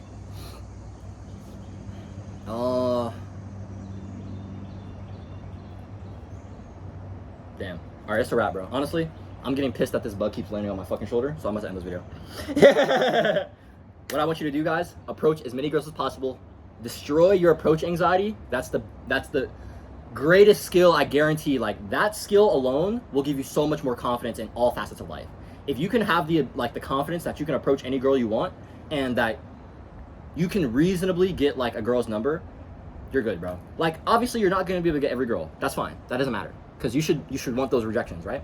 But you should have the conviction that you can get girls, and you know you can. And until you've like gotten that proof, it's kind of hard for you to genuinely have that conviction. So go get some fucking proof, bro. And if you don't feel like you're the kind of guy who can attract girls, you need to have the self-improvement, the purpose, the mission to do those things. Now, do them simultaneously. Build yourself and talk to girls, right? Do them at the same time. Awesome. Yeah, guys, so I've been yapping for a long time, but I hope these last 3 hours of my mindsets has fucking been able to help you. You know what I mean? I've learned a lot over the last 21 years of my living, and I know I got so much more to learn, but I feel like if I knew these things when I was like a freshman in high school, these things about mindset, about purpose, about self-improvement, about dating, about girls, fuck, man, I could have been king. I could have been king. So I hope that you guys can be. I hope that you can be the king of your school, of your high school, of your college. Turn up for me, boys, all right? I'm in this bitch. If you guys like reading or listening to audio podcasts, join the Substack. I drop insights to that every single week, newsletters and audio insights. I also drop my podcast and stuff like that early on Substack, so you guys get that straight to your email. So that's the link in the description. Check that out. Follow me on IG, and if you guys want to chop it up with me one-to-one so I can help you, give you some personalized action steps or insights, you know, shift your paradigms, help you actually identify your own limited beliefs, hop on a one-to-one guidance call with me, all right? All those links are in the description. Do it today. Be better for it tomorrow. Stay devoted. Stay inspired, baby.